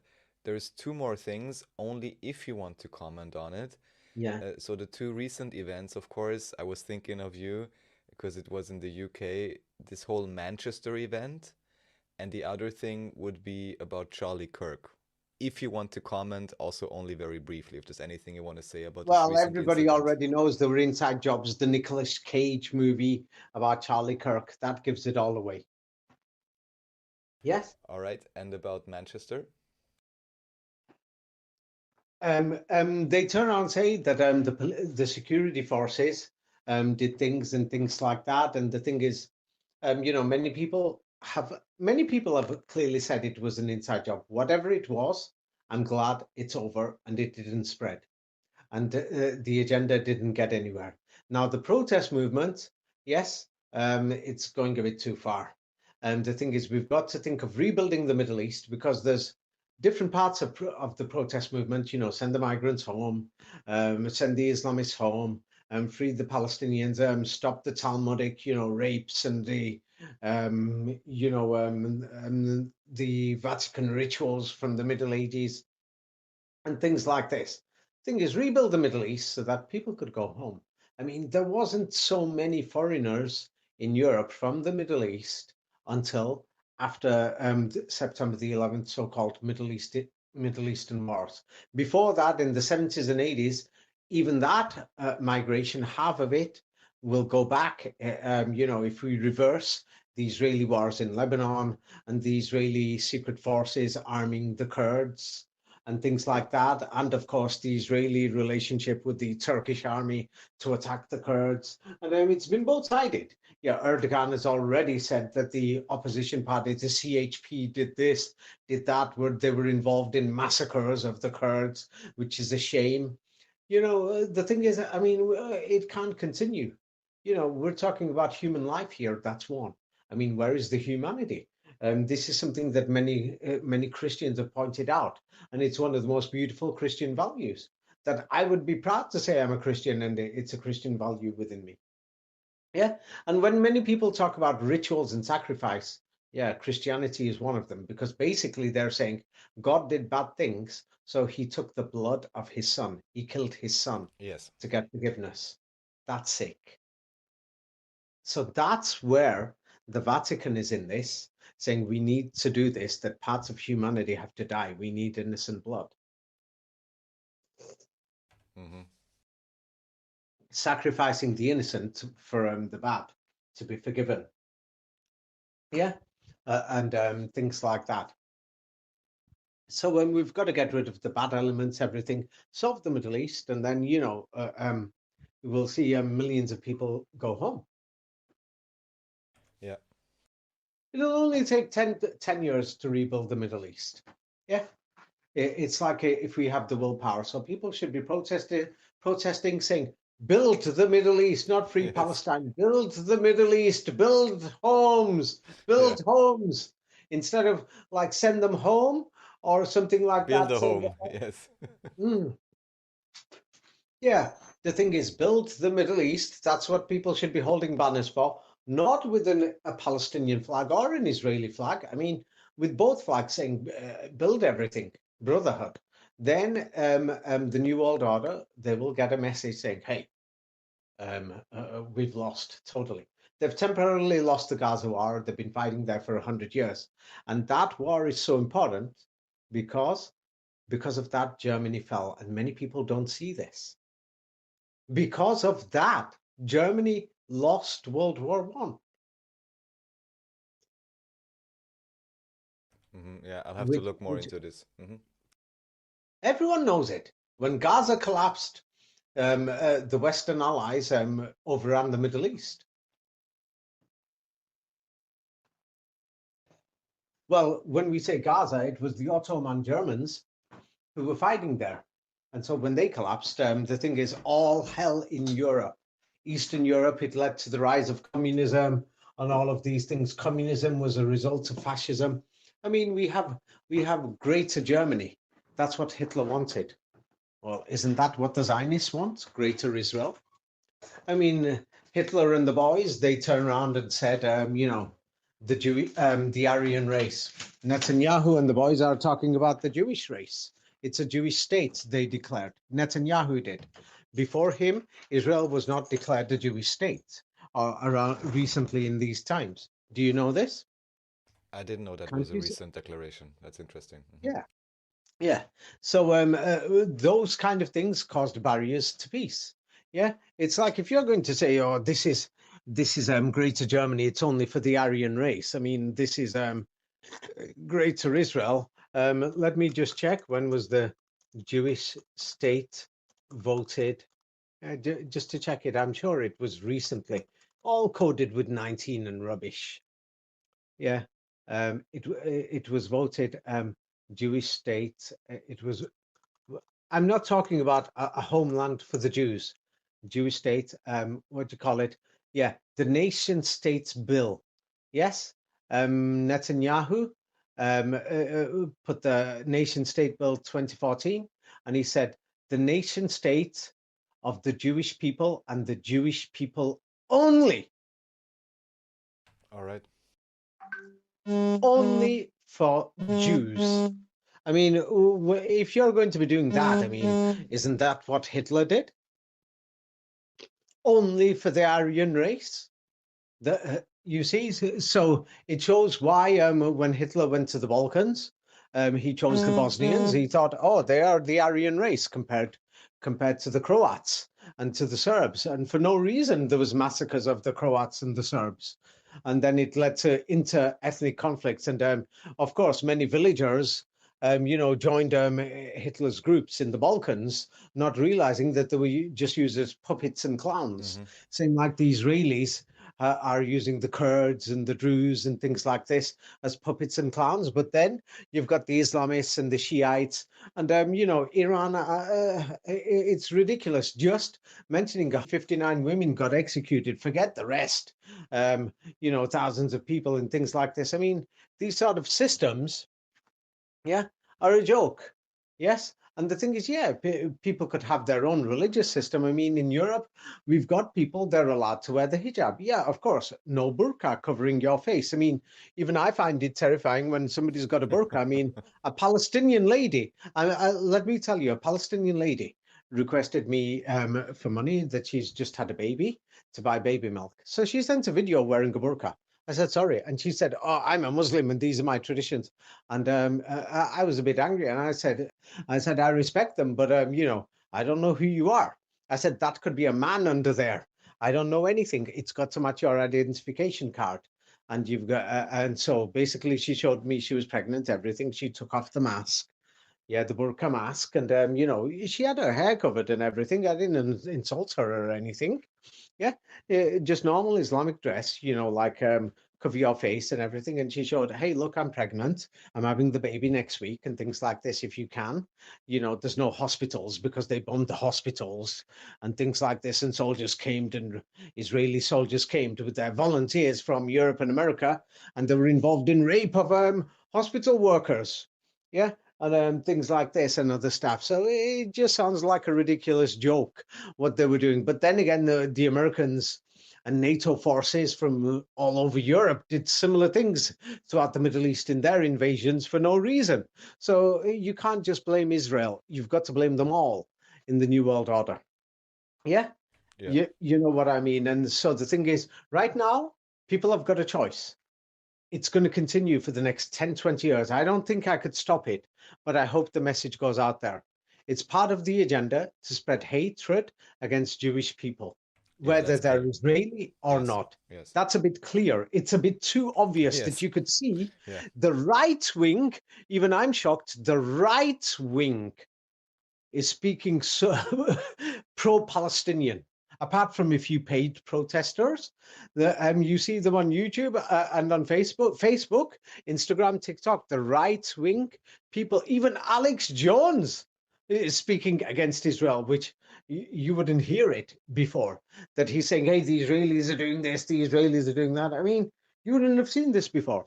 And so the thing is, it's like it's clear, yeah, that there is an agenda. Same like they targeted Muslims. Yeah. And for 20 years, I tried to calm down the anti Muslim thing. And so before the war in Gaza, when I tried to calm down the hatred against Muslims, many people turned and said, "Oh, he's a pro Islam." Yeah. And so now I'm trying to calm down things, hatred Yeah. against Jews or Israel. So many people are going to say, "Oh, he's pro Israel" or whatever. Hey, I've helped hundreds of Palestinians inside Gaza sending them cash in the last few weeks. Oh, yeah, I'm sending you the videos. I'm not on anybody's side. I'm thinking, hey, we've got to have solutions. Yeah, there's a lot of pain and hurt and everything. But the thing is, we've got to blame the people in power. They did this. Yeah. And yeah, many soldiers from NATO, from Israel, from France, from Holland, alleged peacekeepers in Lebanon. They've been doing all kinds of atrocities and everything. So individual soldiers who've done crimes, yes, if they've been caught on a crime, yeah, let them face justice. But if there is, let's say, ordinary civilians, yes, from Israel, they shouldn't be targeted if they go on holiday somewhere, because ordinary people have got nothing to do with this. Of course. Yeah. And many of them have been forced into the army, but they never served on the front line and they haven't done anything. And many army commanders are, I know some people in the Israeli army. I mean, why should I hide it? And there was one unit commander, and he resigned because his general above him was encouraging atrocities. And he turned around and said, "What the hell is this? I didn't join the army to do these things." Hmm. And he had moral standards and he had to resign. I spoke to him and I said, "You should go back into the army. It's because if people like you leave, yes, the bad people are going to Yeah, stay there that's and true. they're going to carry." Yeah. So the thing is, it's individuals that we should target. Right now, we've got to be very careful that people shouldn't target people. It's because, yeah, there is ordinary Israelis who are going to say, "Yeah, all Palestinians are to blame. Yeah, all of them, even the babies, are guilty." Yeah, when people are upset, that's what they're going to say. And many Palestinians are going to say, "All Jews are to blame, all of them." Yeah. Uh, the thing is, it's not all. Unfortunately, I'm sorry, it's not all. Yes. And the thing is, what we've got to do is good people are going to try to show the reality and remove it. And right now, yeah, in Israel, Yom Kippur happened. And after Yom Kippur, it's supposed to be the time for forgiveness and to start a new beginning for the Orthodox Jews. And that's why many of the secular people in the Orthodox community, their children and people who are related to them in Europe and America have said, hey, for them, it's a new year anyway. Rosh Hashanah is a new year, and then Yom Kippur is the forgiveness. So after this, many people have said, now is the time to change things and calm things down. Now, the thing is, many people are going to say, now is the time in the next 20 years to destroy Israel. What are you going to gain out of destroying Israel? Does that solve the problem in Syria or in Kurdistan or in Iraq or in Yemen or in Saudi Arabia or in Iran or anywhere else? It doesn't. It just means the migrants are going to carry on coming. And then once Europe is flooded, they're heading on to America and Australia. we don't need this. And and the migrants aren't bad. They're not coming here. We're blowing up their houses. You could see it in Gaza. They did the same thing in Syria. If you just have a look at half these cities, you'll think, what the hell happened here? The Americans did carpet bombing in Homs and things like this. Putin turned around and said, what the hell are you doing there? Just blowing up all the buildings. Nobody mentioned that. Yeah, what they did in Syria.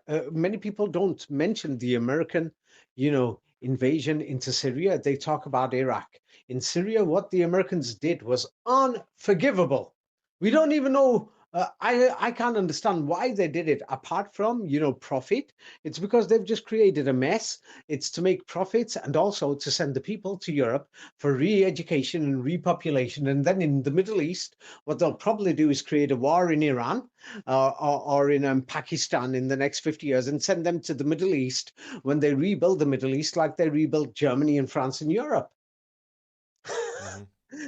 That's what it looks like. It's becoming a bit clear. Yes. So the thing is, if we want to stop everything, they could rebuild everything now, and we could do it peacefully. So everybody's got to put pressure on their own governments and on the Middle Eastern governments, saying, "Hey, turn around, make peace deals." Yeah, and the thing is, we've got legitimate governments over there that can actually act. We've got the Saudis, we've got the Emiratis, we've got the Israelis, we've got the Turks. Even though they're not perfect, I know that they've all been involved in things that we don't like, but those authorities have got power, and power is something, and they could use that power to do good. And from there, they should form a Middle Eastern Union, sit down and force everybody else to disarm all these groups that are linked to, the Sunnis, the Shiites, nationalists, Kurds, Druze, Hamas, Israeli settlers, or whatever you want to call them. Israeli settlers with guns, and they've got drones as well. I mean, it's becoming a joke. Yeah. Israeli settlers with drones. I mean, it's just becoming chaotic. I mean, many of the Israeli settlers are ordinary family people. And the thing is, I mean, many of them don't want their children to become murderers or killers, but they've grown up in a community whereby they're going to go out there and kill their neighbor across the road because he's an Arab. But then the Arab is told, "Hey, don't let him bring his cows here to feed on this land." I mean, you could just tell and say, "Okay, your cows have come here. Yeah, every day, let's mix together." Yeah, do Yeah. it. That's how the world has worked before this so-called nationalism and so-called borders. The world worked like that before the nation states, and we can make it work again like that. Build a Middle East with less bureaucracy. But the thing is, people have got to say, hold posters and say, build the Middle East. I mean, what the hell is this? Free Palestine? Yeah, yeah, only that, and then there's no solution. You've got the freedom. I mean, what the hell is the Palestinian Authority? It's run by a gang of mobsters, same like Israel is run by gangsters. The military-industrial complex and profiteers and garbage like this. I mean, you know what I mean? Yeah, and many people will, of course, say Israel is better. It is, but I saw what they did. They got this woman there. I'm not sure if she's Christian or if she's Muslim, and they blindfolded her and everything, saying, "Hey, you put on a post about the babies of Gaza." So Israel's not a free country, and that's why there were many comments saying, "Oh, fuck off." To Israel. I mean, but the thing is, you're going to hear things like this unless if things change and they become genuinely democratic. And now the thing is, yeah, of course, these pathetic laws, draconian laws, um, um, um, many people will blame Israel, but they're doing it on purpose and they're applying it to silence people in Europe and America. But the thing is, you know, it's not a question of silencing. If the people change their attitude and start saying, "Hey, build the Middle East, build brotherhood," yeah, then the thing is, even the migrants will go home. The world could become a better place. Remove half this pedophilia and all this garbage in these religions. I mean, and then things could get better. I mean, I remember there's the Sikh community. They got targeted for no reason. Yeah, after September the 11th, many people, the Sikhs in Right. England and in America, I don't know if there is in Austria, they wear turbans, and many people Yeah. said, "Hey, he looks like Bin Laden," and then boom, smack on his face or something, and so many of them got attacked. And many people don't know about their religion. It's a beautiful religion. Yeah. And they believe in a God. Yeah, sometimes they call him God, they call him Allah, they call him Satguru and other things. They believe in a single God. And for them, yeah, all these religions, same with Orthodox Judaism, and same with Sunni Islam. They've all got systems which are mathematically organized, as you've seen from the book Science of the Kaaba. And Orthodox Judaism is not complete without the temple. Yes, but once it is, then you'll see the mathematical code's a bit more better. Yes, but Sunni Islam is one of the most perfected systems. That's why I wrote a book about it called The Science of the Kaaba. But in Sikhism, they've got a very great system. It's a beautiful system. They believe in one God. And of course, there's a lot of politics there. Like when you bring politics in, that's when it becomes horrible. And that's why many Sikhs have left that system and they've gone on to another system. Yeah, they've gone on to another system whereby they believe it's called Niran, and on there they focus more on human unity and global unity. But so do the Sikhs, and the Sikhs have global charities. They help people from every community. So the thing is, the Nirankaris, many of them don't get on with the Sikhs because there's many problems within it, but they don't get on with the Nirankaris saying, "Hey, we object to this." Now, what everybody could do is Prince Charles is no saint, yes, but he turned around and said a great thing. Let's look for the commonality in many of the beautiful things and let's take some of the best parts out of everything and let the world move forward together. I mean, I don't know what else to say, or otherwise, the world is heading towards suicide and murder. And Armageddon, you see?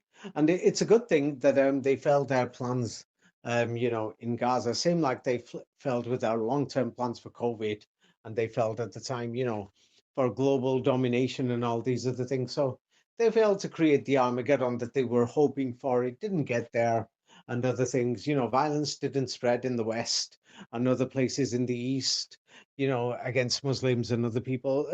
They were hoping it'd go crazy. It never did. Yeah. And so the thing is now in the next 20 years, for no reason, we don't need any hatred. Let's build a world together. I mean, that's all I'm saying. And about the artificial intelligence temple and the wires and everything, you know, the thing is, it's up to the world to make sure that in wherever you are in every local country, the companies that are running the systems, if you feel that Facebook has got too many stupid controls like they did during COVID, saying you can't mention the injectionations, the injections and all this, and then they did that, and it was a draconian law. And what people did was many people were using Telegram. So if one system does it and blocks it, then use another one. That sends a message to them saying, hey, we don't accept this. Same like right now, everyone knows that Netanyahu's bogus Israeli propaganda is going to be on TikTok. Okay, don't use TikTok, use something Hmm. else, make a stand. You see, make a stand and let them get the message. Yes, make a stand and let them get the message. But the main thing is, yes, now is a chance for peace and to hold posters saying, build the Middle East so that the people can go back to a beautiful home. You see, instead of destroying it so that they are going to keep coming over here. I mean, do you know what they did in Gaza? I've got videos of it people sent me. Yes, the Israelis, yeah, which basically means NATO and the Europeans and the Americans, were forcing people to go to the beaches. They had them ready to put them onto international ships to bring them to Europe. Ha! Mm. Uh, and if there's 2 million people there, the thing is, what would have happened with their birth rate? Yes, Right. about 5 to 10 children. How much would that be? The consequences. And then Israel would have thought, we've just done Gaza. Now let's do the West Bank. Yeah, send that 2.5 million out. Or we've just done that. Let's throw out 2.5 million people from Lebanon for Greater Israel. Isn't that what they did? Yes, for Greater Germany, throwing all these other groups of people out who ended up, yeah, Germans who were not Aryan enough who went to the United States. They were Germans, but you're not Aryan enough, so you got to go. So they just got onto ships going to the USA. You see? Hmm. You know what I mean? So either we could, lead the world towards suicide and murder, yes, or we could turn around and think, all these dog bastards that are ruling the world, tell them to fuck off, yeah? And then to ordinary people, let's not inflame things like saying, whose side are you on? What do you think? What's this? What's that? And the thing is, it's not a question of things. It's a question of calming things down instead of saying, hey, whose side are you on? Saying, hey, look, Netanyahu did this wrong. Hamas did this wrong. They both did wrong things. Things have happened. Let's repair the damage now. Let's repair it and let's influence politics in a positive and peaceful way. Yes, not just politics, but the economy. Yeah, that's what we've got to do. I don't know. Anything else, Raphael, or should we call it a day? مرحبا سيد ديفيد. مرحبا سيد ديفيد، إلى اللقاء. بسم الله الرحمن الرحيم. أشكر السيد ديفيد على هذه المساعدة، وأتمنى من الله له التوفيق والنجاح بإذن الله لإطعام أطفالي والفقراء. مرحبا سيد ديفيد. مرحبا سيد، مرحبا سيد ديفيد، إلى اللقاء. إلى اللقاء. شكرا على هذا الطعام، شكرا على هذا الطعام. السلام عليكم أخ ديفيد، بتشكرك كثير لمساعدتك إلي للمرة الأولى. بتشكرك كثير كثير لأني أنا زوجة شهيد وليس لدي أي معين يعيل أسرتي، وأنا بحاجة شديدة الآن إلى مأوى. أنا بحاجة إلى خيمة لأنه المكان لا يقي من حر الشتاء ولا من حر الصيف كما تشاهد.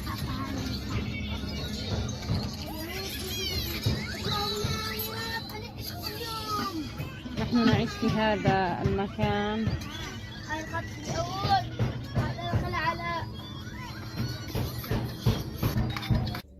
يا أخ ديفيد، شكرا لك على المساعدة التي قدمتها إلي. سني من الأخوة تجاه 250 شيكل، وأنا بأمس الحاجة المساعدة منك مرة ثانية، وشكرا لك. وهي المكان اللي إحنا بنعيش فيه، هي المكان المطبخ تبعنا، وهي مكان هنا النوم، بننام هنا بالمخيم هذا، وحاليا هو حمامنا وهنا بنولع نار، والحمد لله يعني عايشين وشنا نعمل، الحمد لله نصيبنا. جزاك الله كل خير.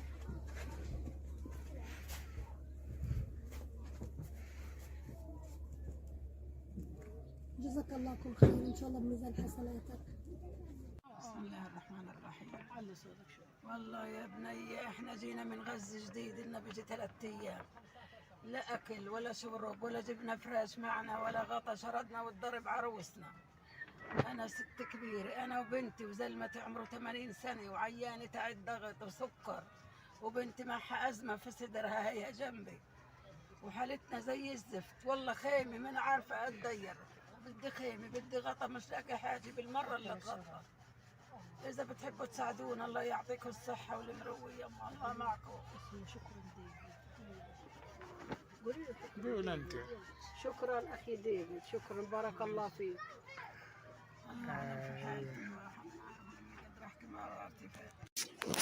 السلام عليكم ورحمة الله وبركاته. كيف حالك يا ديف؟ شكرا لك، جزاك الله كل خير. شكرا لك على رسالة بعض الأموال، قد اشتريت بعض الطعام للأطفال، أتمنى منك أن تساعدني مرة أخرى. كيف حالك يا عمول؟ كيف حالك يا عمو؟ قولي لي شكرا. شكرا. هاي بنتي الثانية. كيف حالك يا عمو؟ هكذا حياتنا، أتمنى منك تساعدني، قد أشتري بعض الطعام والملابس لأطفالي.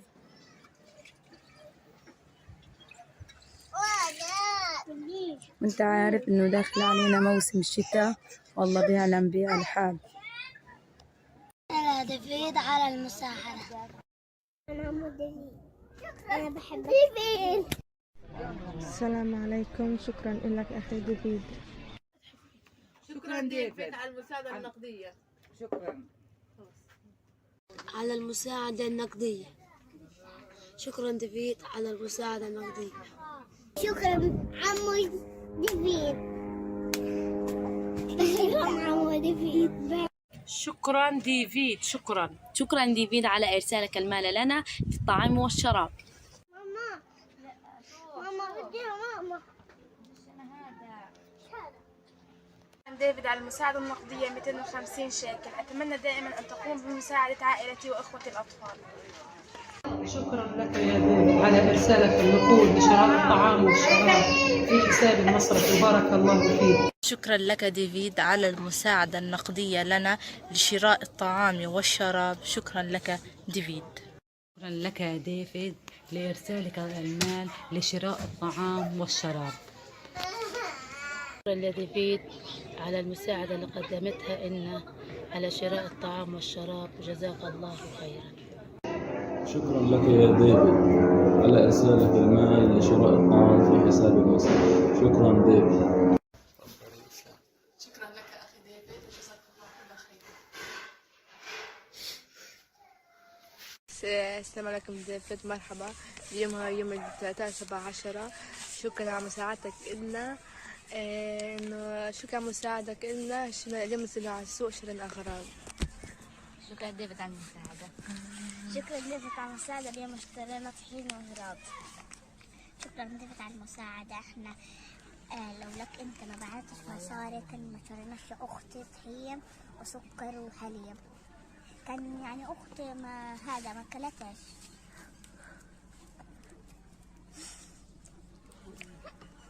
شكرا ديفيد.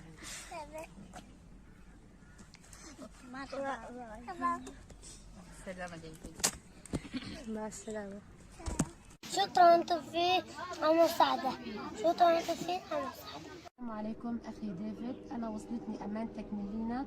أنا بتشكرك كتير على مساعدتك لي. السلام عليكم. مرحبا ديفيد. شكرا على أموالك اللي بعت من طريق البنك. بارك الله فيك. شكرا يا ديفيد على إرسال الأموال لشراء الطعام إلى حسابي المصرفي. شكرا ديفيد على المبلغ اللي أرسلت لنا إياه 250 شيكل. شكرا ديفيد على إرسال المال لي في حسابي، وجزاك الله خيرا. يعطيك العافية أخ ديفيد، ربنا يجازيك كل خير على المال اللي بعثت لنا إياه. هاي جودة.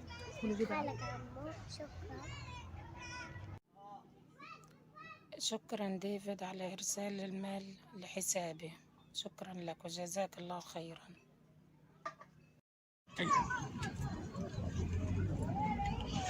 مرحبا سيد ديفيد، شكرا لك على إرسال المساعدة المالية لشراء الطعام لأطفالي. شكرا ديفيد. شكرا ديفيد. شكرا لك سيد ديفيد. شكرا لك عليك. شكرا على الطعام لسيد ديفيد. السلام عليكم ديفيد. اليوم هذا اليوم ديفيد موجه إليك حتى نشكرك على مساعدتك إلنا. شكرا على مساعدتك إلنا. لولاك أنت كان ارتمينا بالشارع. مرحبا ديفيد، شكرا على مساعدتك إلنا وعلى كل حاجة بتبعتنا. لولاك إنه إحنا ارتمينا في الشارع ولا حد دور علينا. شكرا ديفيد على المساعدة. عمر وفاخر بدنا بنحكي لك ما تنسى من المساعدة وشكرا كتير. ما تنسناش عن المساعدة. ديفيد اسمه حلو.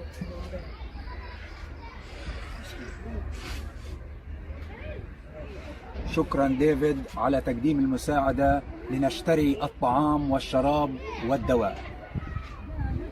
شكرا ديفيد. شكرا ديفيد. شكرا ديفيد. شكرا ديفيد. يعطيك العافية أخي ديفيد، ربنا يجازيك كل خير على المال. هاي عمتي وربنا يجازيك كل خير. يجازيك كل خير على المال. وشكرا. الأخ ديفيد. أخي ديفيد. ديفيد. شكرا يا أخ ديفيد على المبلغ اللي بعت لنا إياه، بارك الله فيك. شكرا أخي ديفيد على المال اللي بعت لنا إياه، الله يجازيك كل خير، وإن شاء الله تفقدنا في أشياء تانية. السلام عليكم، كيف حالك يا ديف؟ كتر الله خيرك، جزاك الله كل خير. أتمنى منك دائما تساعدني أنا وأطفالي. كيف حالك؟ كيف حالك؟ مساء تقولي لعمو كيف حالك؟ هكذا حياتنا. أتمنى تساعدنا لأن جاي علينا الشتاء والوضع كثير صعب. شكرا لك، كتر الله خيرك.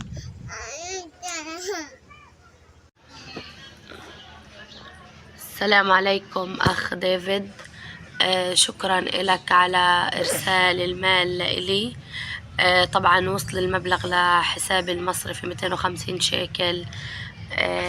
شكرا لك، لولا انك بعتهم كنت هقع في مشكلة وكنت مش هقدر اطعمي اطفالي ولا هقدر اجيب لهم اي شغلة. شكرا لك وبارك الله فيك. كله شكرا. شكرا لك عمو ديفيد. عمو ديفيد. شكرا أخي ديفيد على إرسال المال لدي، الله يعطيك يا رب ويجبر خاطرك. شكرك. أنا بتمنى أنك تساعدني دائما وتساعدني بحق خيمة. الله يجبر خاطرك، أنا محتاجة خيمة لأطفالي الصغار. الله يكرمك ويطلع لك إنك وقف معي. بتشكرك على إرسال المال لدي. بتشكرك على إرسال المال لدي. بتمنى أنك تساعدني دائما. السلام عليكم سيد ديفيد، بشكرك كتير على المساعدة المالية اللي قدمتها لي ولأطفالي. أنا اللي بصور بالفيديو، هلقيت حورجيك أطفالي ليتشكروك على المساعدة اللي قدمتها.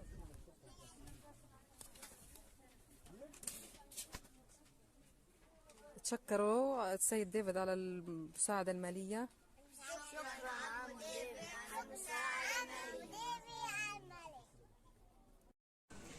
السلام عليكم ديفيد، كيف الحال؟ شكرا لك تقدم مساعدة لنا. شكرا ديفيد على مساعدتك. اليوم اشترينا طحين عشان نعجن وناكله. شكرا ديفيد على مساعدتك. شكرا ديفيد، مع السلامة. تنسلم المساعدة. شكرا مرة أخرى. السلام عليكم، شكرا لك ديفيد على إرسال المال لشراء الطعام لي ولأطفالي. أتمنى أن تستمر في مساعدتي أنا وأطفالي وطفلتي الصغيرة الجميلة، فإنها تحتاج إلى الحليب والحفوضات.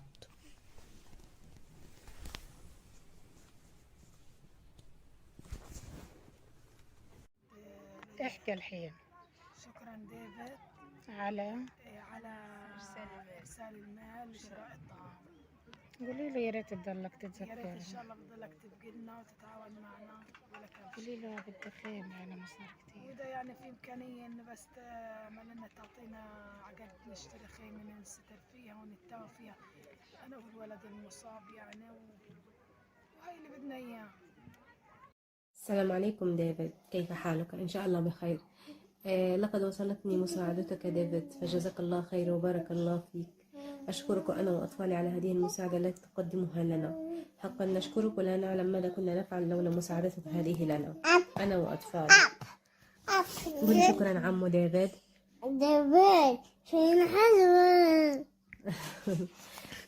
السلام عليكم ديفيد وبارك الله فيك. السلام عليكم أخ ديف، ربنا يجزيك كل خير على إرسال المال إلى حسابي المصروفي. شكرا يا أخ ديف. شكرا يا أخي. قولي شكرا يا أخ ديف. قولي شكرا.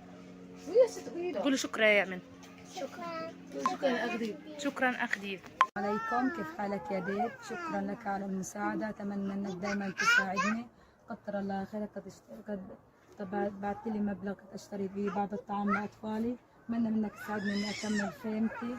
شكرا لك. والله الوضع كتير صعب جدا بسبب النزوح، والله جينا مشي أقداما، والله يعلم بالحال.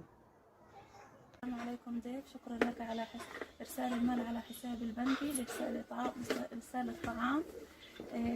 شكرا لك علي ديف. شكرا لك، ممكن بس تضلك تساعدنا.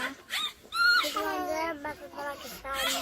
شكرا ضيف نضلك تساعدنا. انا عن جد بتمنى منك انك تستمر في مساعدة كرمال اطفالي. شكرا لك يا ضيف. مرحبا ديفيد، شكرا لإرسال المال. مرحبا ديفيد، شكرا لإرسال المال. مرحبا ديفيد، شكرا لإرسال المال. مرحبا ديفيد، شكرا لإرسال المال. هاي سيلين تحكي له كمان. مرحبا ديفيد، شكرا لإرسال المال وبارك الله فيك. السلام عليكم ديفيد. وصلتنا أمانتك عن طريق التطبيق البنكي. جزاك الله خير وبارك الله فيك، وشكرا على هاي المساعدة. بتمنى تستمروا في مساعدتنا حتى نستطيع إعالة نفسنا وإعالة أطفالنا في هاي الحرب الإبادة اللي إحنا بنعيشها. شكرا لكم وجزاكم الله كل خير. بتمنى تستمروا في مساعدتنا في الأيام القادمة. السلام عليكم. السلام عليكم يا اخو ديفيد، شكرا على مساعدتك ب 150 شيكل. بتمنى من الله انك تساعدني اكثر من هيك، وانا هي 7 انفار 4 بنات وولد وجوزي. بتمنى كل مره تساعدني في مساعده زي هيك ماليه. وشكرا كثير على مساعدتك لنا، واحنا هيك بنات شكرا كثير. شكرا يا اخي، شكرا كثير على المساعده. بارك الله خلي في بالك وشكرا كثير. السلام عليكم أخوي ديفيد، بارك الله فيك على المبلغ المالي اللي انت بعت لي اياه بقيمة 150 شيكل. هذه طفلتي اللي أنا هشتري لها العلاج. تفضل شوف راسها هي. بارك الله فيك، شكرا لإلك، ولولا مساعدتك أنا ما كنتش هشتري لها العلاج. بارك الله فيك، شكرا. مرحبا ديفيد، لقد استلمت المال واشترينا طعام. شكرا جزيلا. مرحبا ديفيد، لقد استلمنا المال واشترينا طعام. جزاك الله كل خير، بتمنى تساعدنا دائما. مرحبا ديفيد، لقد استلمت المال. جزاك الله كل خير وبتمنى تساعدنا كل فترة. شكرا ديفيد على مساعدتك. شكرا ديفيد، لولاك ما اشتريناش طحين. شكرا ديفيد. شكرا يا ديفيد، ما تنسناش بالمساعدة. باي باي. السلام عليكم أخي ديفيد، أنا وصلتني مساعدتك على التطبيق البنكي. أنا بتشكرك كتير. أنا بفضلك رح أنزح من الشمال إلى الجنوب. بتمنى تضل دايما تساعدني، بتمنى تكون دايما مع عائلتي. شكرا لك كتير ديفيد على المساعدة النبيلة. شكرا ديفيد، لقد تلقيت المال على حسابي المصرفي لشراء الطعام والشراب. شكرا لك أخي ديفيد على إرسال لنا المساعدة النقدية لإحضار الطعام والشراب. شكرا لك كثير. شكرا لك أخي ديفيد. السلام عليكم، كيف حالك ديفيد؟ شكرا لك على إرسالك الحساب البنكي المال لمساعدتي في طعام الأطفال. شكرا. احكي يا لولا. شكرا لك. احكي يا ندى. شكرا لك ديف. شكرا لك يا ديبي ويخلف عليك. شكرا أخ ديفيد على المساعدة المالية اللي قدمتها إلي أنا وأطفالي، وجزاك الله كل خير. والحمد لله وصلت الأمانة، وأنا وبناتي جبت لهم الأكل والشرب. وشكرا لك وجزاك الله كل خير، وإن شاء الله بميزان حسناتك. مرحبا ديفيد، شكرا على مساعدتك المالية لنا للحصول على المواد الغذائية. نتمنى أن تساعدنا دائما. السلام عليكم، يعطيك العافية أخي ديفيد، ربنا يجزيك كل خير على المال. ربنا يحفظك إن شاء الله. أحدثيك يا عمو. شكرا عمو، أصلي أحدثيك. شكرا لك أخي ديفيد على جمع المال لإله وإرساله. أنا بتشكرك وبتمنى إنك تساعدني بحق خيمة يا رب، والله يجبر خاطرك. أنا مرمية في الشارع، ما إلي مكان يؤويني، لا أنا وولادي، وأنا أم 4 شهداء. وضعي صعب جدا، وبتمنى تساعدني يا رب. مرحبا ديفيد. مرحبا ديفيد، شكرا على مساعدتك لنا. مرحبا ديفيد، شكرا على مساعدتك شكرا مساعدتك على دفع نص أجر. باي. شكرا ديفيد على المساعدة النقدية اللي بتقدمها إلي ولعائلتي الكريمة. جزاك الله خيرا، إن شاء الله يا ربنا يزيدك من حسناتك. وبطلب منك لو تساعدنا في خيمة، لأنه الخيمة تبعته كلها مبهدلة وجايينا موسم شتاء. وجزاك الله خير. السلام عليكم. شكرا لك أخ ديفيد لإرسالك لي المال، وصلني 250 شيكل. شكرا لك كثيرا لمساعدتك لي في أصعب الظروف. شكرا لك كثير. جزاك الله كل خير أخ ديفيد. شكرا يا عمو ديفن على الطعام. شكرا عمو ديفيد. شكرا عمو ديفت على الطعام. شكرا عمو ديفيد على الطعام. شكرا عمو كيف حالك يا عمو ديفت؟ احنا اليوم رحنا لحقنا دور التركية وهذه وجبتنا اليوم كله. شكرا لمساعدتك لنا. باي.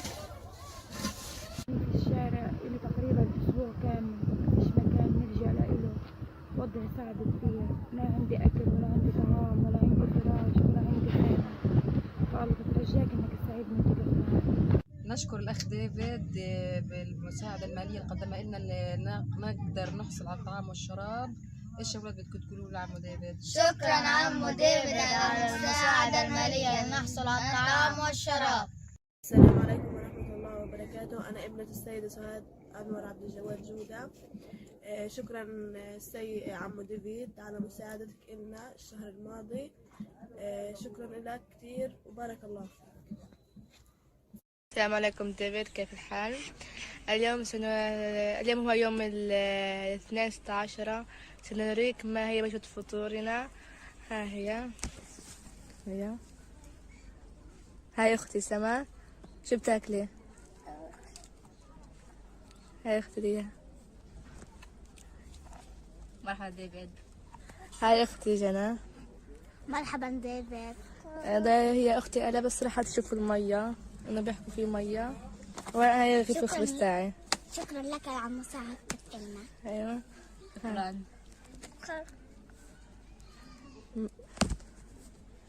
مع السلامة. عيد. شكرا أخ ديب على الأموال. شكرا أخ ديب على الأموال. تفضل. شكرا أخ ديب على الأموال. جودي كان نحكي لعمو. شكرا ديفيد. شكرا على المساعدة المالية اللي وصلت لنا. هاي الأولاد قولوا له شكرا، يلا قولوا له باي. باي. صباح الخير عمو ديفيد. شكرا على المساعدة النقدية. يلا شكرا عمو ديفيد. شكرا عمو ديفيد. شكرا. السلام عليكم ديفيد. هلقيت بجيب وجبة الغداء هي وجبة الغداء، هي تاني وجبة بس طول اليوم. هذه الوجبة بعد هيك بناكلش عشان مفيش تكية بعد هيك. وهي التكية نحصل عليها بصعوبة بعد معاناة تقريبا، يعني خواتي بنتظر تحت الشمس حتى يلحقوا الدور، ما بيلحقوش أصلا. هاي التكية. مرحبا ديفيد. اليوم احنا حصلنا عن بعض الطعام من التركية من الطعام الخيري. احنا دايما امرار من نلحقش الدور، بنوقف في عز الشمس عشان ناخذ الطعام. امرار نوقف الدور ونوقف في الشمس ومنحصلش على الطعام. مرحبا ديفيد. اليوم حصلنا على الطعام في التركية، مرات من لحم مرات من مرحبا ديفيد. باي ديفيد. مرحبا. مع السلامة ديفيد. هذا هو حالنا اليومي. شكرا ديفيد على المساعدة النقدية التي أرسلتها إلينا لكي نتمكن من شراء الطعام. السلام عليكم. شكرا لك ديفيد على إرسال نقود الطعام إلى حساب البنك. شكرا لك ديفيد. شكرا ديفيد على تقديم المال لشراء الطعام والشراب ومساعدة عائلتنا. شكرا ديفيد. شكرا ديفيد. شكرا لك أخ ديفيد لإرسال المال إلى حساب المصروفي، وربنا يجازيك كل خير. شكرا لك أخ ديفيد على إرسال المال إلى حساب المصروفي، الله يجازيك كل خير.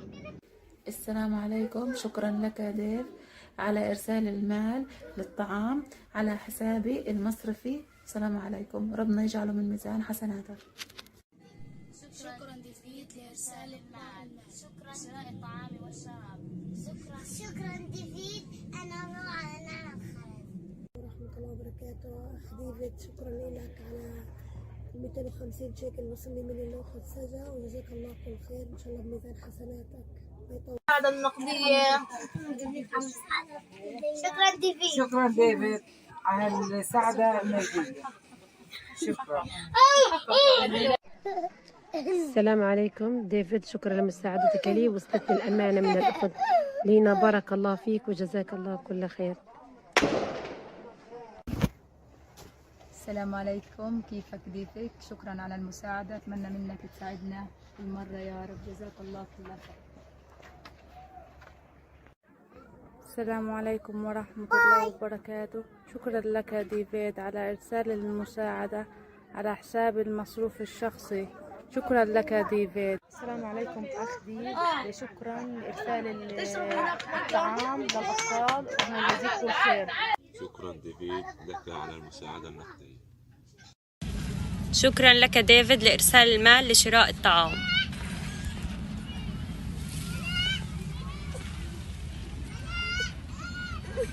شكرا ديفيد على إرسالك المال لنا لشراء الطعام والشراب. شكرا ديفيد إلى مساعدتك لنا على المال والطعام. السلام عليكم ديف، شكرا لك على إرسال النقود على حسابي البنكي الذي أرسلته لي إلى طعام أطفالي وعلى عائلتي. هذا هو مع أطفالي. حمود يحكي شكرا لك ديف. شكرا ديف. شكرا ديف. شكرا ديف. شكرا. هذا هو الوضع اللي بنعيش فيه. هي طفلتي لقد أشتريت لها الحليب. هذا هو الوضع اللي بنعيش فيه، معاناة بنعاني من قلة الغاز وقلة المال وقلة الطعام، فنستخدم لإطهاء الطعام. شكرا لك يا ديف. بسم الله الرحمن الرحيم. اللهم بحق اسمك الأعظم وصفاتك العليا وبركتك أكفل هؤلاء الأيتام الصغار الذين حرمتهم الحرب أبحنا أمهم وأبيهم، وبارك الله فيك يا أخ ديفيد، وشكرا لك على وقفتك معنا، وإن شاء الله تكون سند لهالأطفال الأيتام، وبارك الله فيك يا رب العالمين، والشكر والتقدير والاحترام إلى كل يا رب يا رب العالمين. احنا تعبنا وتعذبنا في هالحرب، وتعبنا اطفال لا لهم اب ولا ام، وعندي مرضى وعندي صغار، واحنا زي ما انت شايف كيف وضعنا كيف حياتنا، اللي اقدم لهم الاكل والشرب والملبس مش قادر. بارك الله فيك وان شاء الله تكون سند إلنا. شكرا لك اخي، شكرا لك، قولوا له شكرا. السلام عليكم ديفيد، مرحبا. اليوم هو يوم الأربعاء 8/10. اليوم حورجيك بالفيديو مشترياتنا اشتريناها طبعا من مساعدتك إلنا بعتها إلنا. طبعا لغدا حورجيك إياها، وشكرا على المساعدة. شكرا على المساعدة.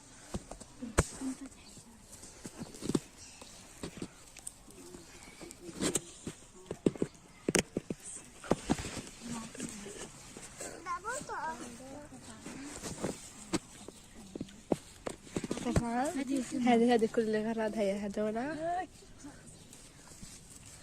هايهم هذا شريناهم عن طريق التطبيق، كنت أغلى عن السعر. هذا ب22 شيكل السيرج زيت القلع، وهذا الصينية شريناها ب17 شيكل، وهذا شريناها ب18 شيكل. طبعا هذه بندورة معلبة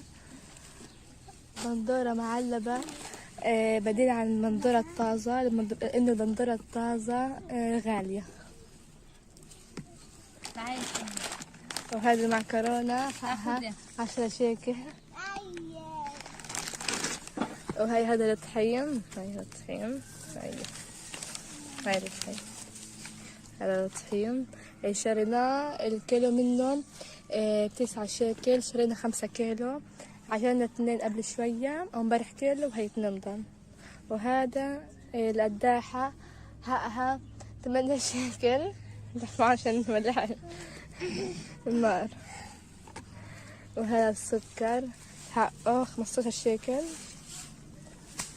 وهاي الرز حقه 20 شيكل. وهاي هذا الأفوكادو. طبعا الأفوكادو المفروض نعملهم غدا. هذا الأفوكادو حقه 45 شيكل عن طريق التطبيق.